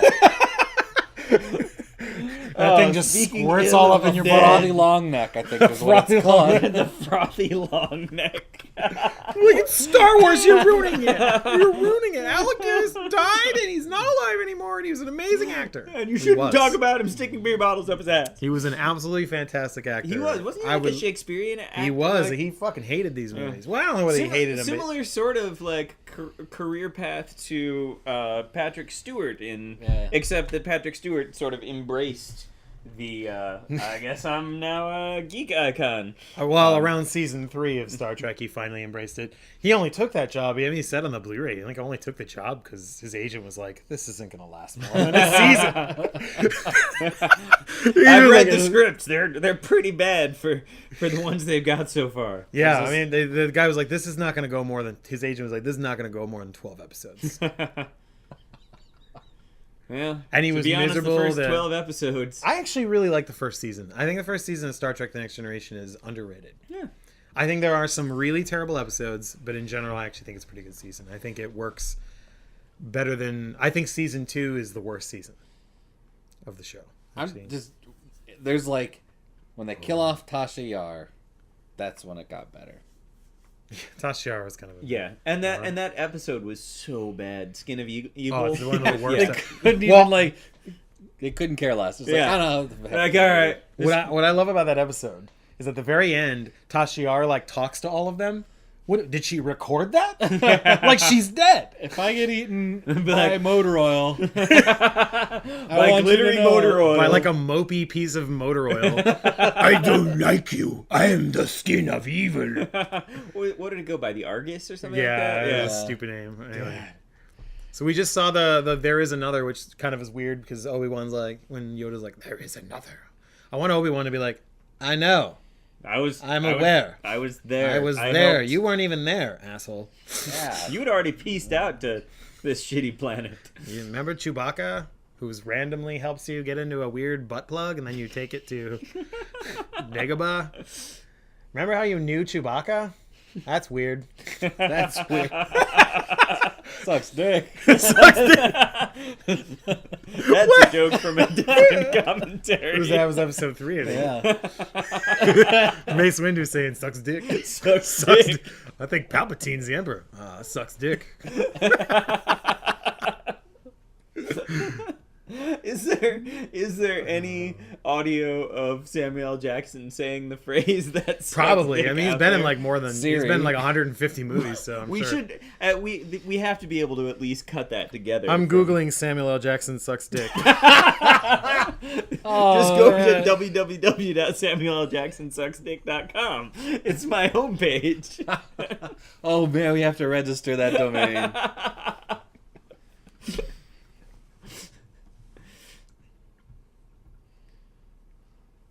No. There's a lot of memes that come up. Just if folks at home, just Google Samuel L. Jackson sucks dick. It's just like all it is memes. It's just meme after meme after meme after meme after meme after meme. And then there's that screenshot from that weird gay porn he did in like '83. What the hell is that? Samuel L. Jackson with a pink wig. Oh, that's It's like a that's Nicki shocked. Minaj wig like there, right there. Oy. So yeah, the whole thing about, you know, I don't know if actually they knew whether Leia was going to be your second other? the other, but I think they might have. I think somebody had it in mind at least, but That person neglected to tell the person who wrote the scene where they kiss. Where they kiss. Well, and she kind of kisses him out of spite, and so it works in like the context that she doesn't know, he doesn't know. Oh, Lando, you suck dick. What the hell's wrong with Sucks you? dick. Sucks dick, Lando. I always thought that again. I think we've talked a couple times about the potential they're going to make the Han Solo movie, and I think it should be based on the Kessel Run. I think the movie should open with him winning the ship from Lando. Okay. And then he goes on the Kessel Run, and it's like Cannonball Run, but like it's like an era of Han Solo that you don't really know much about. I would love to see the Han Solo movies be like in the style of like classic Burt Reynolds flicks. Like that would be. Well, it makes sense because Burt It Reynolds does. auditioned, and It you know you've got that absolutely like. makes sense. I don't know whether Burt Reynolds. I think that was actually kind of a myth, but regardless, you know, it just makes sense to do Cannonball Run with the Kessel Run because the Kessel Run is really the only thing you know about his past. I think it's kind of cool that we don't know anything about him outside of maybe the Kessel Run. It would be cool to explore, like, you know, he's taking spice from the Kessel mines and has to get it from point A to point B, and while he's being chased by the Empire, while he's also being chased by fellow bounty hunters who are. Is the Kessel Run I thought it was a race. Is it not a race? No, it's a spice run. The spice mines are on Kessel, and I believe they're probably like illegal spices or maybe spices that would be taxed, and he smuggles them from point A to point B, and he has to do it really quickly. He makes it in 12 parsecs, which is like a unit of distance, which is the weird thing. Well, he figures out a shorter route. Right. He finds the shortcut to get from point A to point B. Well, so there are a bunch of different theories that I've heard about exactly what that is, and you know, one was that it actually is a sort of a race among smugglers that's between two locations, that one of them is moving further away from the other, and you have to, you know, like navigate from this. The other is that there's dangerous territory between Kessel and where you have to get to. and it's figuring out the best way to navigate the go around obstacles, it. or just going straight through and outrunning whoever is after you. That to me, I think is just the best idea for a Han Solo movie, because you can, particularly because they got the guys who made 21 Jump Street to make it. I feel like you put a, maybe not Channing Tatum, but you put a Channing Tatum like guy as young Han Solo. You have a sort of, maybe not completely Cannonball Run, but a lighter tone than you've seen before. Right. The Empire's chasing these smugglers. You maybe throw Boba Fett in the mix. Boba Fett's maybe one of the other people who's in the Kessel Run. Lando is probably in the Kessel Run as well. I feel like, taking a few cues from like Guardians of the Galaxy as far as the tone of the film. Yeah. I mean, obviously there were some definite nods to Han Solo in the way that Chris Pratt played Star-Lord. And I don't want Chris Pratt to play, because he's already playing Han Solo. So, he's already pretty much playing him in Guardians. I think it should be, there's a guy who's on Scream Queens, whose name is escaping me, who I actually think would be interesting. Bill Murray? Not Bill Murray. No, Bill Murray would be... I would love to see him as a smuggler. Bill Murray as a smuggler would be amazing. Glenn Powell, I actually think would make an interesting Han Solo. Because he's got like the voice and kind of a good attitude. I also... there's another guy from the Friday the 13th remake whose name is like Van Winkle. Travis Van Winkle, who I also think would make first cousin. Who I also think would make an interesting like young Han Solo. Yeah, I can see that. Like he had, or Indiana Jones. I think that he would be great. Yeah, he's got the look. He could manage. Not just the look, but he's a good actor and he's funny. Nice. Because that's what you see a lot of fans, and they always like cast based on just look. Right. And it's like, well, no, you need an actor who can personify who personifies Han Solo and everything that kind of has come before. And that's a tough. That's why I don't think like Channing Tatum would work, because he's just too. It needs to be somebody who you wouldn't necessarily know or expect. So, folks out there in Internet Land, Disney, if you're listening, actually one of the guys who's directing that movie follows me on Twitter. If you're listening, Travis Van Winkle, give him a call. He's 32 years old. So who would you cast as the young Lando? LeBron James. Amy Schumer. Amy Schumer is Leia. No, I don't think Disney's ever going to do anything with Amy Schumer after that photo shoot where she stuck a lightsaber in her mouth and pretended it was a dildo. I think Disney's pretty much done with Amy Schumer. Not that Disney was ever going to do anything with Amy Schumer. I don't really know. I'm trying to think of like actors like young black. I mean, again, John Boyega, who's playing Finn, would have been fantastic. He would have. Michael B. Jordan. Seems obvious. Yeah, it's good. I think he could do it. That transition in this movie has always bothered me. Everyone's like, you guys are watching Empire Strikes Back, right? The greatest motion picture of all time, and you're just sitting there talking about fucking this weird-ass Han Solo movie that I'm making. We're talking about a Han Solo movie and the characters that are literally on screen at any time. So we're not too... See, I was talking about a guy that would play him. That's on topic. I know, that makes sense. It's on topic. Yeah, I mean, Michael P. Jordan, I think, is good. He's being used, like, he is, like... I hate to say it, but he's like the black guy right now. Like everyone, because that's unfortunately the way Hollywood sort of functions, is like there's like one black guy who gets all the black guy roles, and there's one woman who gets all the woman roles, and there's the one Asian guy who plays the Asian guy in every movie, and you're just like, come on. He's the like tech expert. You know that there's an entire continent of Asian people. You can cast them in other things. They even make movies over there. They make movies. They make all kinds of money too. It's great.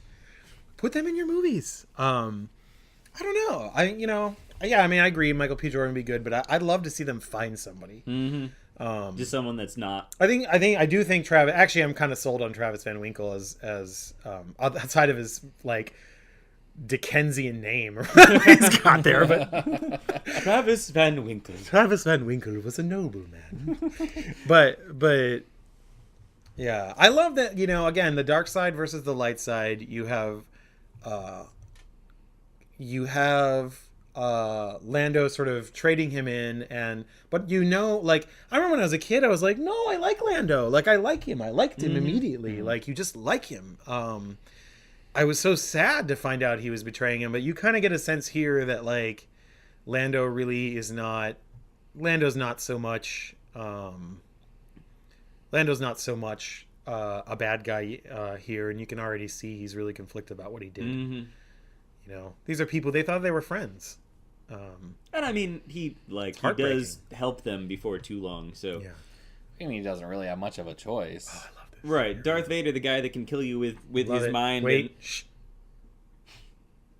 I know. Ah. Fantastic. Continue. Sorry.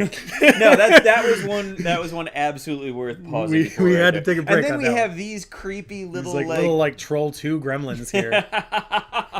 Nilbog is goblin spelled backwards. Oh my god. Yeah, God, really, now all I can see is Travis Van Winkle is also, like all I can see because All I see just when I watched the close Friday my the eyes. 13th remake and I really hate his character in that movie, but I think he's actually pretty damn good at he's pretty good actor. I've seen him in a few other things. He's good. Yeah, those things really look like the Troll 2 things. They really do. This was the most terrifying thing. I was like, when you're like 3 or 4, you think this shit's real, so you're just like, It's a holy shit, they documentary, yeah. fucking do this? Because I swore like a sailor when That's I was what 3 years happens old. if you don't pick up your toys before you go to bed. Holy fucking hell, man! They'll That was freeze my your 3-year-old honky Randy. ass. They just freeze you. Did you say honky? Freeze your. God, honky is a word. I don't even know whether we're allowed to say that on YouTube. Is that a bad word? It sounds like a bad word. Oh, when it falls, that's the Yeah. thing that it just falls so dead. And he looks like he's in misery. I was gonna say, and are his lips that big in real life? They've always seemed exaggerated to me there. Well, they made probably a mold off of him. I saw somebody cosplayed this. They're like walking around like this, like moving around, like their feet are sticking out of the bottom of it. And they're just kind of waddling everywhere. And I'm like, when you make a cosplay, it should be functional. It's like to walk around. I can't. Like Look, you if can't use your how hands. do you You're go to like a the T-Rex. bathroom when you're Han and Carbonite? I saw some BB-8 cosplays as well, which was pretty fun. I saw somebody who built a BB-8 that worked as well. Really? Comic-Con. Yeah, they built one that works the same way the actual BB-8 works. Yeah. Well, I suppose because it's a practical effect. That's a real little sphere droid thing rolling around. So I liked what I saw. This Cinema Sins did Everything Wrong with the Star Wars trailer, which was a little obnoxious, but the best part was when he talks about BB-8 in the sand in the trailer, and he's like, a spherical droid isn't going to move in the sand, right? It's just going to move in a circle. It's just going to dig a hole because that's how heavy is BB-8 that he can move through sand. he's about the weight of a beach Wow, ball. his thumb looked like a penis there. Whoa. Here, we'll show it again. This is again because it's like a funeral and just. This was little Randy. This was my introduction to death. And then when you were 11, you discovered people don't really die. People are just frozen and then they come back to life. He still believes this, folks. Yep. It's a little bit weird. No, it doesn't. No, that's Santa Claus wakes you up and you're good, right? Come on, guys. That's true, right? Someone once told me it wasn't true, and I was like, "Shut the fuck up." What? We're not friends anymore. People are in the comments like, "Does he really believe in Santa Claus? I think he Is really believes in legitimately-" Santa Claus. That he wakes you up from your frozen death. Was he using like a Game & Watch? You're saying ever have the Tiger wrist games? They're the worst things ever. I had a Super Mario Brothers one. Worst. Never had the wrist games, but I did have some classic Everybody- Game & Watch games. Oh yeah, Game & Watch was cool, but Yeah. Tiger games were the fucking worst. It's like a Tamagotchi. It's like a Tamagotchi if a Tamagotchi sucked more than a Tamagotchi. I have one of probably the, a Tamagotchi fans the for, Tiger I love it. handhelds. Like I have Unsubscribe. the Sonic the Hedgehog Tiger handheld. It was Yeah. Just ass. Yep, still have it. Yeah, those things are terrible. Maybe we'll play one and play it, smash it. Smash the fuck out of them because those things are the worst. They were my parents didn't always have the most amount of money, and so I'd want a video game and they don't know, so they're like, here's Street Fighter 2 on Tiger, here it is, and it's Tiger's just a shitty LCE game, and it's just little pan everything. It's one of those things. All the panels are drawn out, and then they just activate at certain moments. Yep. No, that's exactly how Sonic was, and I thought when I got that it was like the actual Sonic the Hedgehog game. I was like, Yeah. this is gonna be awesome. Like we don't have a Sega, but I played that game and it's fun. And then I played it and I was like, This is the worst thing I've oh ever played. god, Each one has its like own unique set of. They're just the worst. this is awful. If you folks if you don't know what I'm talking about, look up Angry Video Game Nerd. Look up Tiger Games. He does a really great review of them. That was the most cathartic review he's done because I fucking had like a ton of those and I hated every single one of them. My parents would just buy them because they were cheap and you know, here it is, Darth Vader versus Luke. Look at the lighting right there, Jesus. The whole set design of this as a like place to do battle is pretty fantastic. Yeah. I'm I'm gonna look up Irving Kershner and talk about some of the other movies he made. These lightsabers are thinner than the other ones, aren't they? Well, they kind of figured out how to do them. It still surprises me that, like, of all the things that George Lucas did in the special editions, he didn't make them look better in A New Hope. Yeah, I think it's because they're kind of thick. Like, there's not really a way to fix them at this point. They didn't have the like original unspecial effects. Yeah, I think that's something like that. Yeah, Irving Kershner actually didn't make a whole lot of movies, but I actually haven't seen that many of Irving Kershner's movies. Between Star Wars Episode V and his death, he only made like 4 movies. Yeah. Never Say Never Again, the non-official Bond film. Never say never again. With Kim Basinger and Sean Connery playing not James Bond, but also James Bond. He is James Bond in the movie, but he's not canon James Bond. I love that. And Chewbacca just immediately starts choking him. It's fucking great.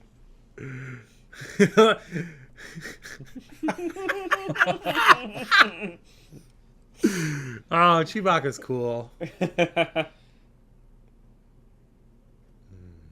Speculation time. Wonder if he's gonna die. He died in the books. Chewbacca? Chewbacca dies Oh, in the Chewbacca dies around like 99, 2000. In one of the books, he dies. That's It was and like Han goes through kind of a hard time after he passes away. I don't want Chewbacca to die. No, but I mean Peter Mayhew is pretty old. I mean, let's do we want 90-year-old Peter Mayhew just like really gonna wear a costume again? Is there nobody else that could manage to like You fit just in the cast somebody Chewbacca else? costume? There's nobody tall enough and lanky enough to pull that off I mean, nowadays. like Doug Jones, like the guy who does like all the stuff for Guillermo del Toro, would be great. Mm-hmm. What about that tall basketball player? LeBron James? No. Kevin Love. The really tall one. He's like 7 feet tall. I'll Google it. Is that like the Asian guy? Yeah, Isn't that yeah, like an yeah. Asian guy? I can't remember what his name is now. Siri. Who's that really tall Asian guy? Oh my god! People are like, "You guys are awful. We hate you." Why are you Look at what it suggests. When you Google tall Asian, the second thing, folks, is tall Asian basketball player. Apparently, we're not the Yao only Ming. one. Yeah, man. Yao Ming, there it is. I didn't want to say a name and then be offensive. Because I thought that's what his name Right? was. You but could you know- totally Chewbacca it out. Yeah. Once again, they're barely like Darth Vader is barely even fighting him here. Mm-hmm. He's one-handedly, and then he just does this weird leap thing. But he's like one-handedly fighting Luke. Like he's not like he could kill Luke here. Like he could completely kill Luke. And I think it's sort of they're making the point in some ways that Luke still really isn't trained. No. Like he doesn't really know what he's doing. And it's weird because he doesn't go back to Yoda right away in Return of the Jedi. He actually takes a while before he goes back to Yoda. Well, you know, he had his hand cut off and... You know, the original, like, I love, like, the scene where he builds his lightsaber and the deleted scenes of Return of the Jedi because it really adds to the mystique of, is Luke on the dark side now? Because this whole story for me is, like, about Luke's descent to the dark side. Yeah, I mean, he barely doesn't go over in this original trilogy. No, he barely makes it out of there, and the psychological ramifications of that, I think we're going to find out in the new movie. Mm-hmm. That's why he's not on any of the posters. People who've already seen The Force Awakens are like, oh no, he's like in the whole movie. Yeah, he's everywhere. He's the narrator. He's the entire thing. Star Wars: The Force Awakens by Mark Hamill. He directed it. J.J. Abrams is just a secret. No, I'm hoping that Khan's in it. Really, I do hope that Khan's in Force Awakens. We got Benedict Cumberbatch back again. For a while, his role as Khan. There was a lot of talk about Benedict Cumberbatch being in the movie, and I swear they didn't put him in just because they didn't want people to be like, Come on. oh, who's he playing? Come on. But I wouldn't be surprised if Benedict actually is in the movie, because I have a feeling there's a lot of secrets that we don't even know anything about. I have a feeling we're going to see Yoda, at least as a ghost.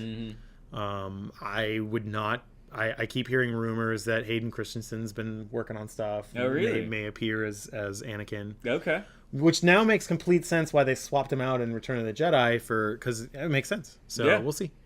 Well, I also, I don't know if I told you this story, but I was talking to one of my friends who has like a 10-year-old kid, and he shared the entire Star Wars series with him, and to his son having, the Anakin Skywalker that he still recognized from I'll just throw stuff at you. Yeah, it made from that the prequel series. trilogy. It was a big deal that he saw him there at the end, and he's like, oh, that's him. He's okay. He, that's the guy That's Anakin. that I recognize. So Look at that. That's a great shot. that's a hell of a matte painting. Yeah, that's a really, really great map painting. Because it looks pretty real. It does.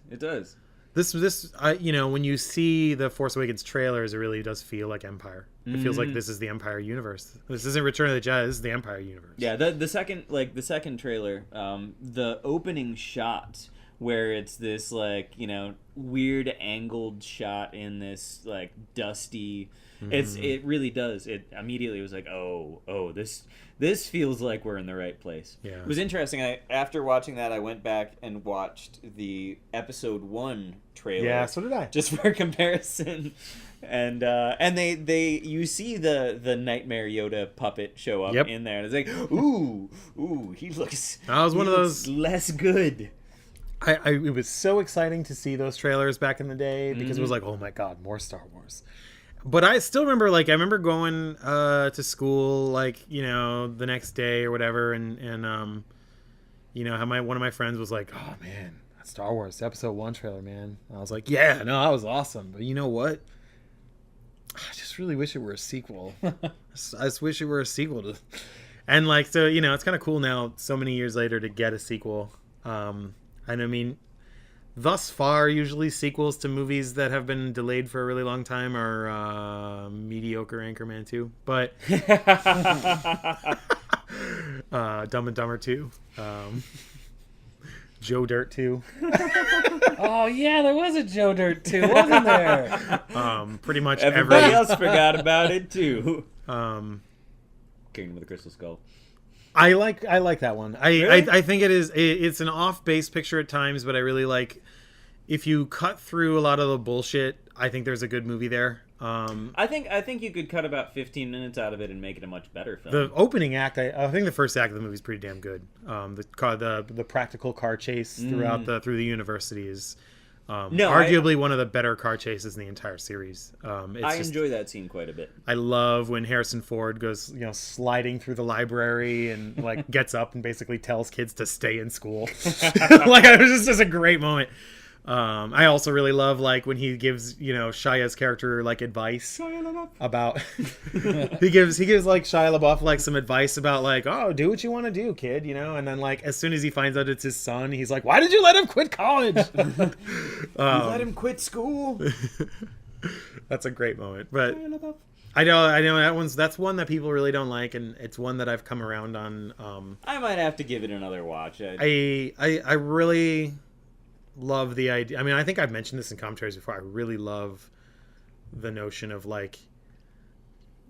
there's an expectation about when you get old about how your life is kind of over, realistically though, you start to get sick, you start to have issues, you have arthritis, you have memory loss, you have cancers, you have weight gain, all that memory loss, more memory loss. There's the whole line about it seems at this point life stops giving you things and starts taking them away in the film. And then by the end of the movie, he's getting married and he has a son. So it's sort of subverting that idea of what growing old can mean. Yeah, of all the things that you didn't get in your life. And there goes the hand. Speaking of father and sons, George Lucas's fetish of removing arms, hands, etc. continues. Or begins. Technically. Well, no, he cut off the Wampa's arm earlier in this. That's true. And that's true. in A New Hope, Obi-Wan cut off the dude's arm. You in the are bar. correct. You are correct. That's correct. Yeah, there's a lot of arm severing that happens in this in these movies. This was a great. I mean, I mentioned I think in the episode 1 kind of my friend who like didn't know that I watched episode 1 and then 4, 5, and 6 and was so shocked at this moment. But it's such a great. I wish that I could have experienced this film without knowing the reveal, because I went into this knowing I am your father. God, it's so good. Chills. I got goosebumps. I know. Still, like, oh my god, holy shit. I wish I could have gone into this not knowing that secret and had that huge mouth. I've always thought the makeup here looked a little weird though, like the Vader's helmet's like like moving around. He's like Vader bobblehead. Luke. Yeah, they got to have a pretty strong fan on them, and like one wonders how well the Darth Vader helmet is held on. Yeah, you can see it moving. This was probably all post-dubbed. I can't imagine the mics would do that with No. that kind of wind. It'd be like,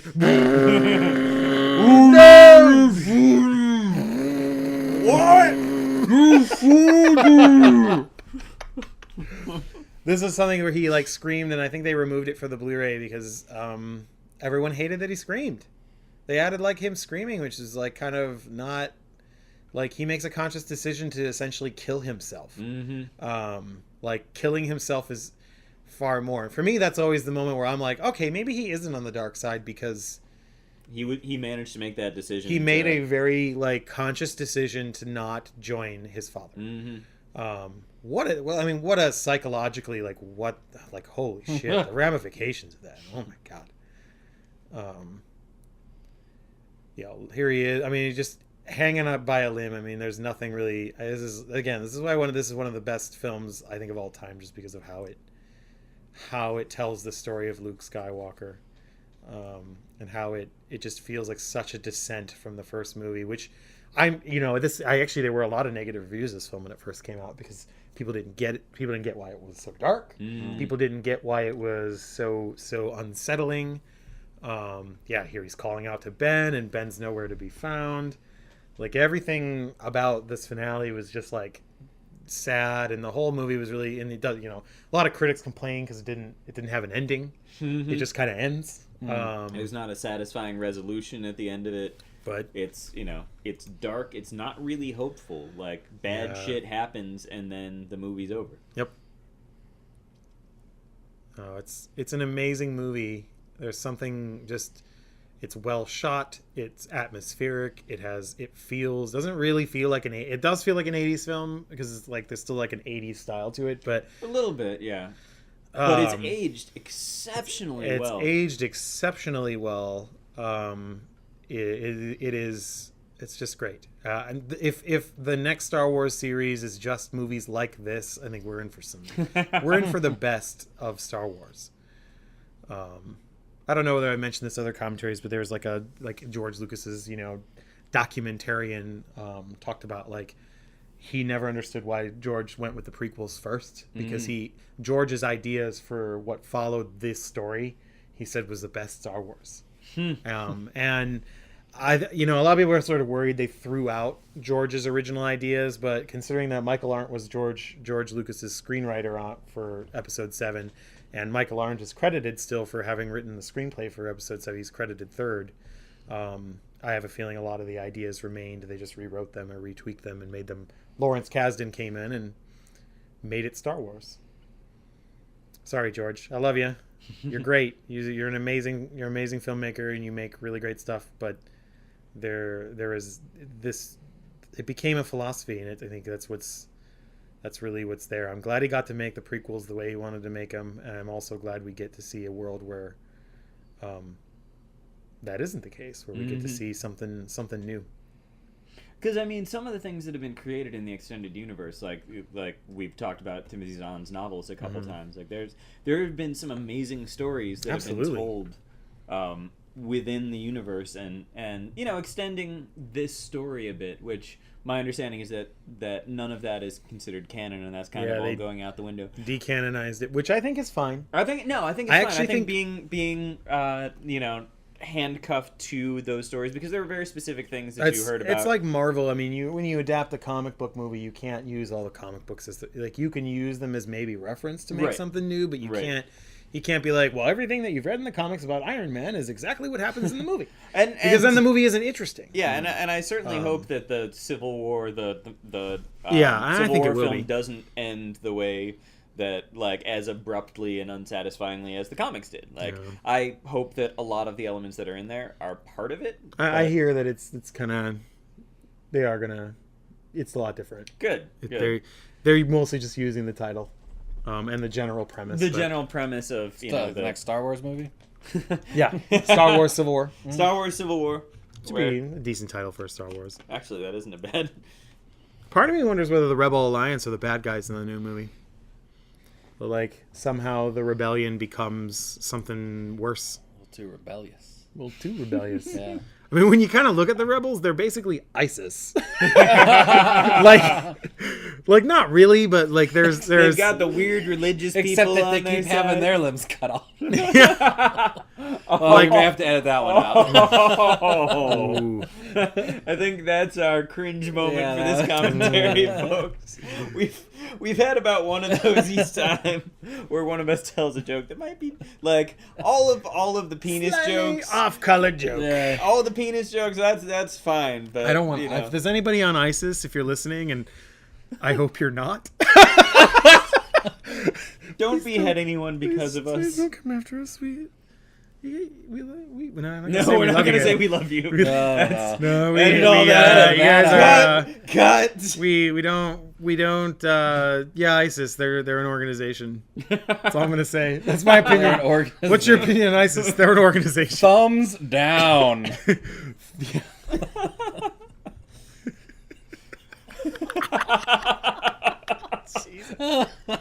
There's no coming back from that. We gotta start the movie over. No, just start over again. Start the whole commentary I again. got the hiccups now. I'm drunk mousing over here. Oh my God, you're gonna have hiccups for the rest of the commentary? That's cool. I like that. People are gonna be like, I hate that you got the hiccups at the end. ISIS is like, we're gonna kill him first. No, but they're kind of they're a rebellion group who's anti-government, and they want to.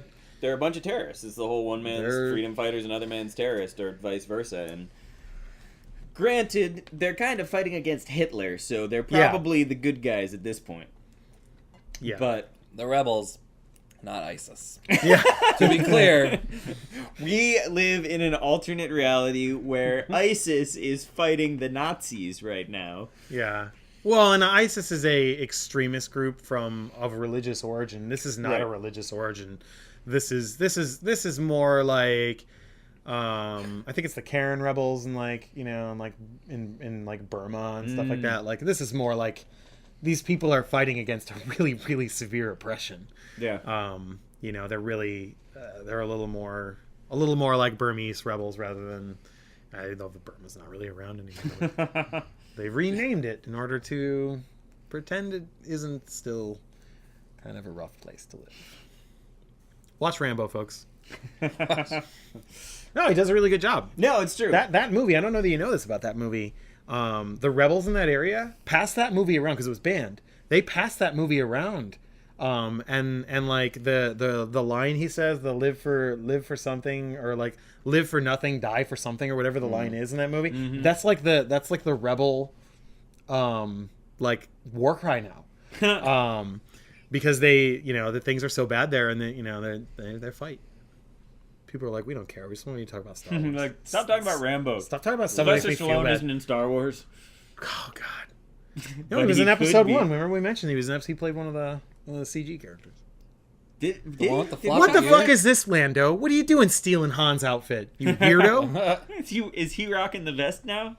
if Michael or Alex were to tragically pass away and or disappear, am I going to be wearing your clothing the very next day? Well, it probably wouldn't fit you. No. No, I'm going to be wearing your clothing. I'm going to be all like tight and just like popping out of it. What are you, like a medium? Are we talking shirts? Yeah. Small. Wow, really? Yeah. I'm like a double X. Yeah, I'm not a medium. I'm not a medium. I haven't been a medium since like the 5th grade. See, in like Pop-Tarts and tater tots, yeah, folks. sophomore year Don't of eat them. college, I graduated from youth large to adult small. You son of a bitch. Yeah, it sucks that Han's gone, but maybe I can comfort you in your time of need. You ever had the Hoth tickle?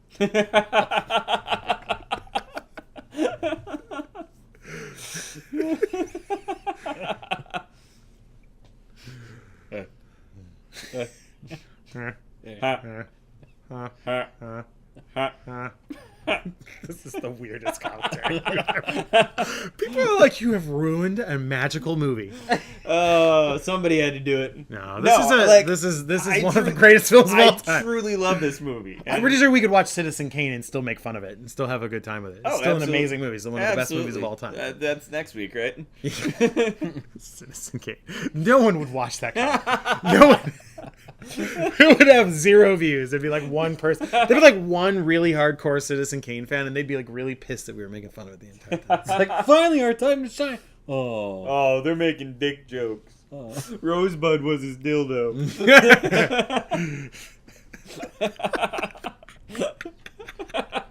Oh my god. It's true though. It wasn't the sled. Oh, Billy D. Williams, I love you. Little Billy D. I met Billy D. Williams at a Comic-Con. Everybody who goes to a Comic-Con can be Billy D. Williams. That's kind of what he does nowadays. For like $150, he'll make your voicemail message. Nice. Seriously. See, there He'll was be like, "Hi, I'm there was Billy a D. time a couple Williams." years ago that Billy D. Williams was on Dancing with the Stars, and one of the late night shows had a clip of him dancing to the Cantina music really, really poorly that they just kept busting out that clip of him dancing with the over and over. I hope And- we see him in the new movies at some point. Me too. I hope he dances to the Cantina music. I doubt he's dead. Billy D. maybe. Williams? No, I mean like I'm pretty sure he's not. He was on Dancing with the Stars a couple years ago. He danced the Cantina music. It's a pretty intense show, so No, he's still around, and God, you couldn't even take a picture of him. I remember we like tried to take a picture, and like his handlers were like, "Can't take a picture of Billy D. Williams." I'm like, "What is he? not even for $10. Is am I gonna steal a soul?" No, you can, but you had it was like $50. $50. Billy D. Williams had like the highest fees of anybody there. Really? And like there were 3 different. He would leave 3 voicemail. He would leave one of 3 voicemails for you. One of them was like Colt 45 like related, and one of them was like Star Wars related, and then like one of them was something else. Like the 3 things that he's like known for, and like, you know, he'd be like, "I'm sorry, folks. Randy can't come to the phone right now because he's drinking a smooth, crisp Colt 45." You know, that was like one of the messages you could get, or like another one was, "He's off with me, gallivanting the stars, looking for Han Solo." You could just pay $150, something like ridiculous to get. I mean, you know, if I had the money, without a doubt, I would have him do it. 'Cause that's Anyone awesome. who's listening, for $10, for the bargain basement price of $10, I will do your voicemail message. And He'll for, still It'll making be- messages about Colt 45. Yeah, it'll be me as Billy D. Williams, and for $20, the Hoth tickle. the hot tickle. Yeah, I feel like we invented a sex act tonight. I'm pretty sure is all right, Randy. Google Ice Cube on the taint and see I'm gonna if that's see. got a name. It better be called the Hoth tickle. Oh my god. I'm pretty sure it's not gonna be called the Hoth tickle. I want it to be called the Hoth tickle. All right, let's see. I'm googling it. Hey, folks, we're in the end credits, just so you don't know. in if case anyone's still around. in case you were listening to us without watching the film, which is, you know, in some ways that may be better with this commentary, because this movie is good enough that it's worth just straight up watching it, and then like listen to us Really afterwards and hear us make dick jokes about Star Wars and space slugs. And Randy has up Taint on his freeze, phone. a medical symptom identified by a painful chilling sensation in the taint. Okay, region. that's not it. No, there is no sex act, so that's what it is. Google Sweet. Hoth tickle. I just did. It's not a Really? thing. What Ladies about and gentlemen, hothtickle.com? Permanently Geek just created a sex act, the Hoth tickle. If any of Legs you, up in the air, pantsless, ice cube that On the tickles taint. your taint. on the taint, if any of you decide to tickle, try ladies and out gentlemen. this sex act, please You don't can- show us video. You but, can email us at geek@permanentlygeek.com. and tell us how it was. Let us know, and we Please will. contact our lawyers instead. If you end up with hospitalization or any permanent damage to your That's all taint, on you. We have we no take responsibility. no responsibility for what consenting adults do with ice cubes in the privacy of their own. But if you'd spaces. like to send us a picture, Don't. we'll be really grossed out, but we will. But my God, My will we God. laugh? My God, will we laugh until one of us pees or blows a blood vessel? I'll probably start hiccuping again. Sneezes It's and gonna- farts at the same time. Oh, put the tissue in the wrong place. Oh my God. Sucks dick.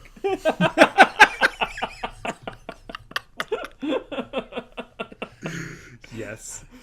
Oh, One of these days, we got to get like one of the actors from one of these movies on, like, you know, one of our commentaries. We got to bring a couple actors on. If there's any actors who are listening to this who have movies that they're in and they want to do commentaries on? yeah. If you want to hang out with us and won't be wildly offended, We'll bring alcohol, and if weed's legal in the state of Ohio by the time you know, that it may well be by that point. Maybe we'll enjoy some. Make some voicemail messages. Make some voicemail messages. Get You some can extra pocket cash. Bust Be out, good. bust out some ice cubes. You never know what's gonna happen. Yeah. It's always a good time at Permanently Geek. So the film is finished. That was Star Wars Episode V, The Empire Strikes Back. Hoth tickle. It's the subtitle. So yeah, closing thoughts here.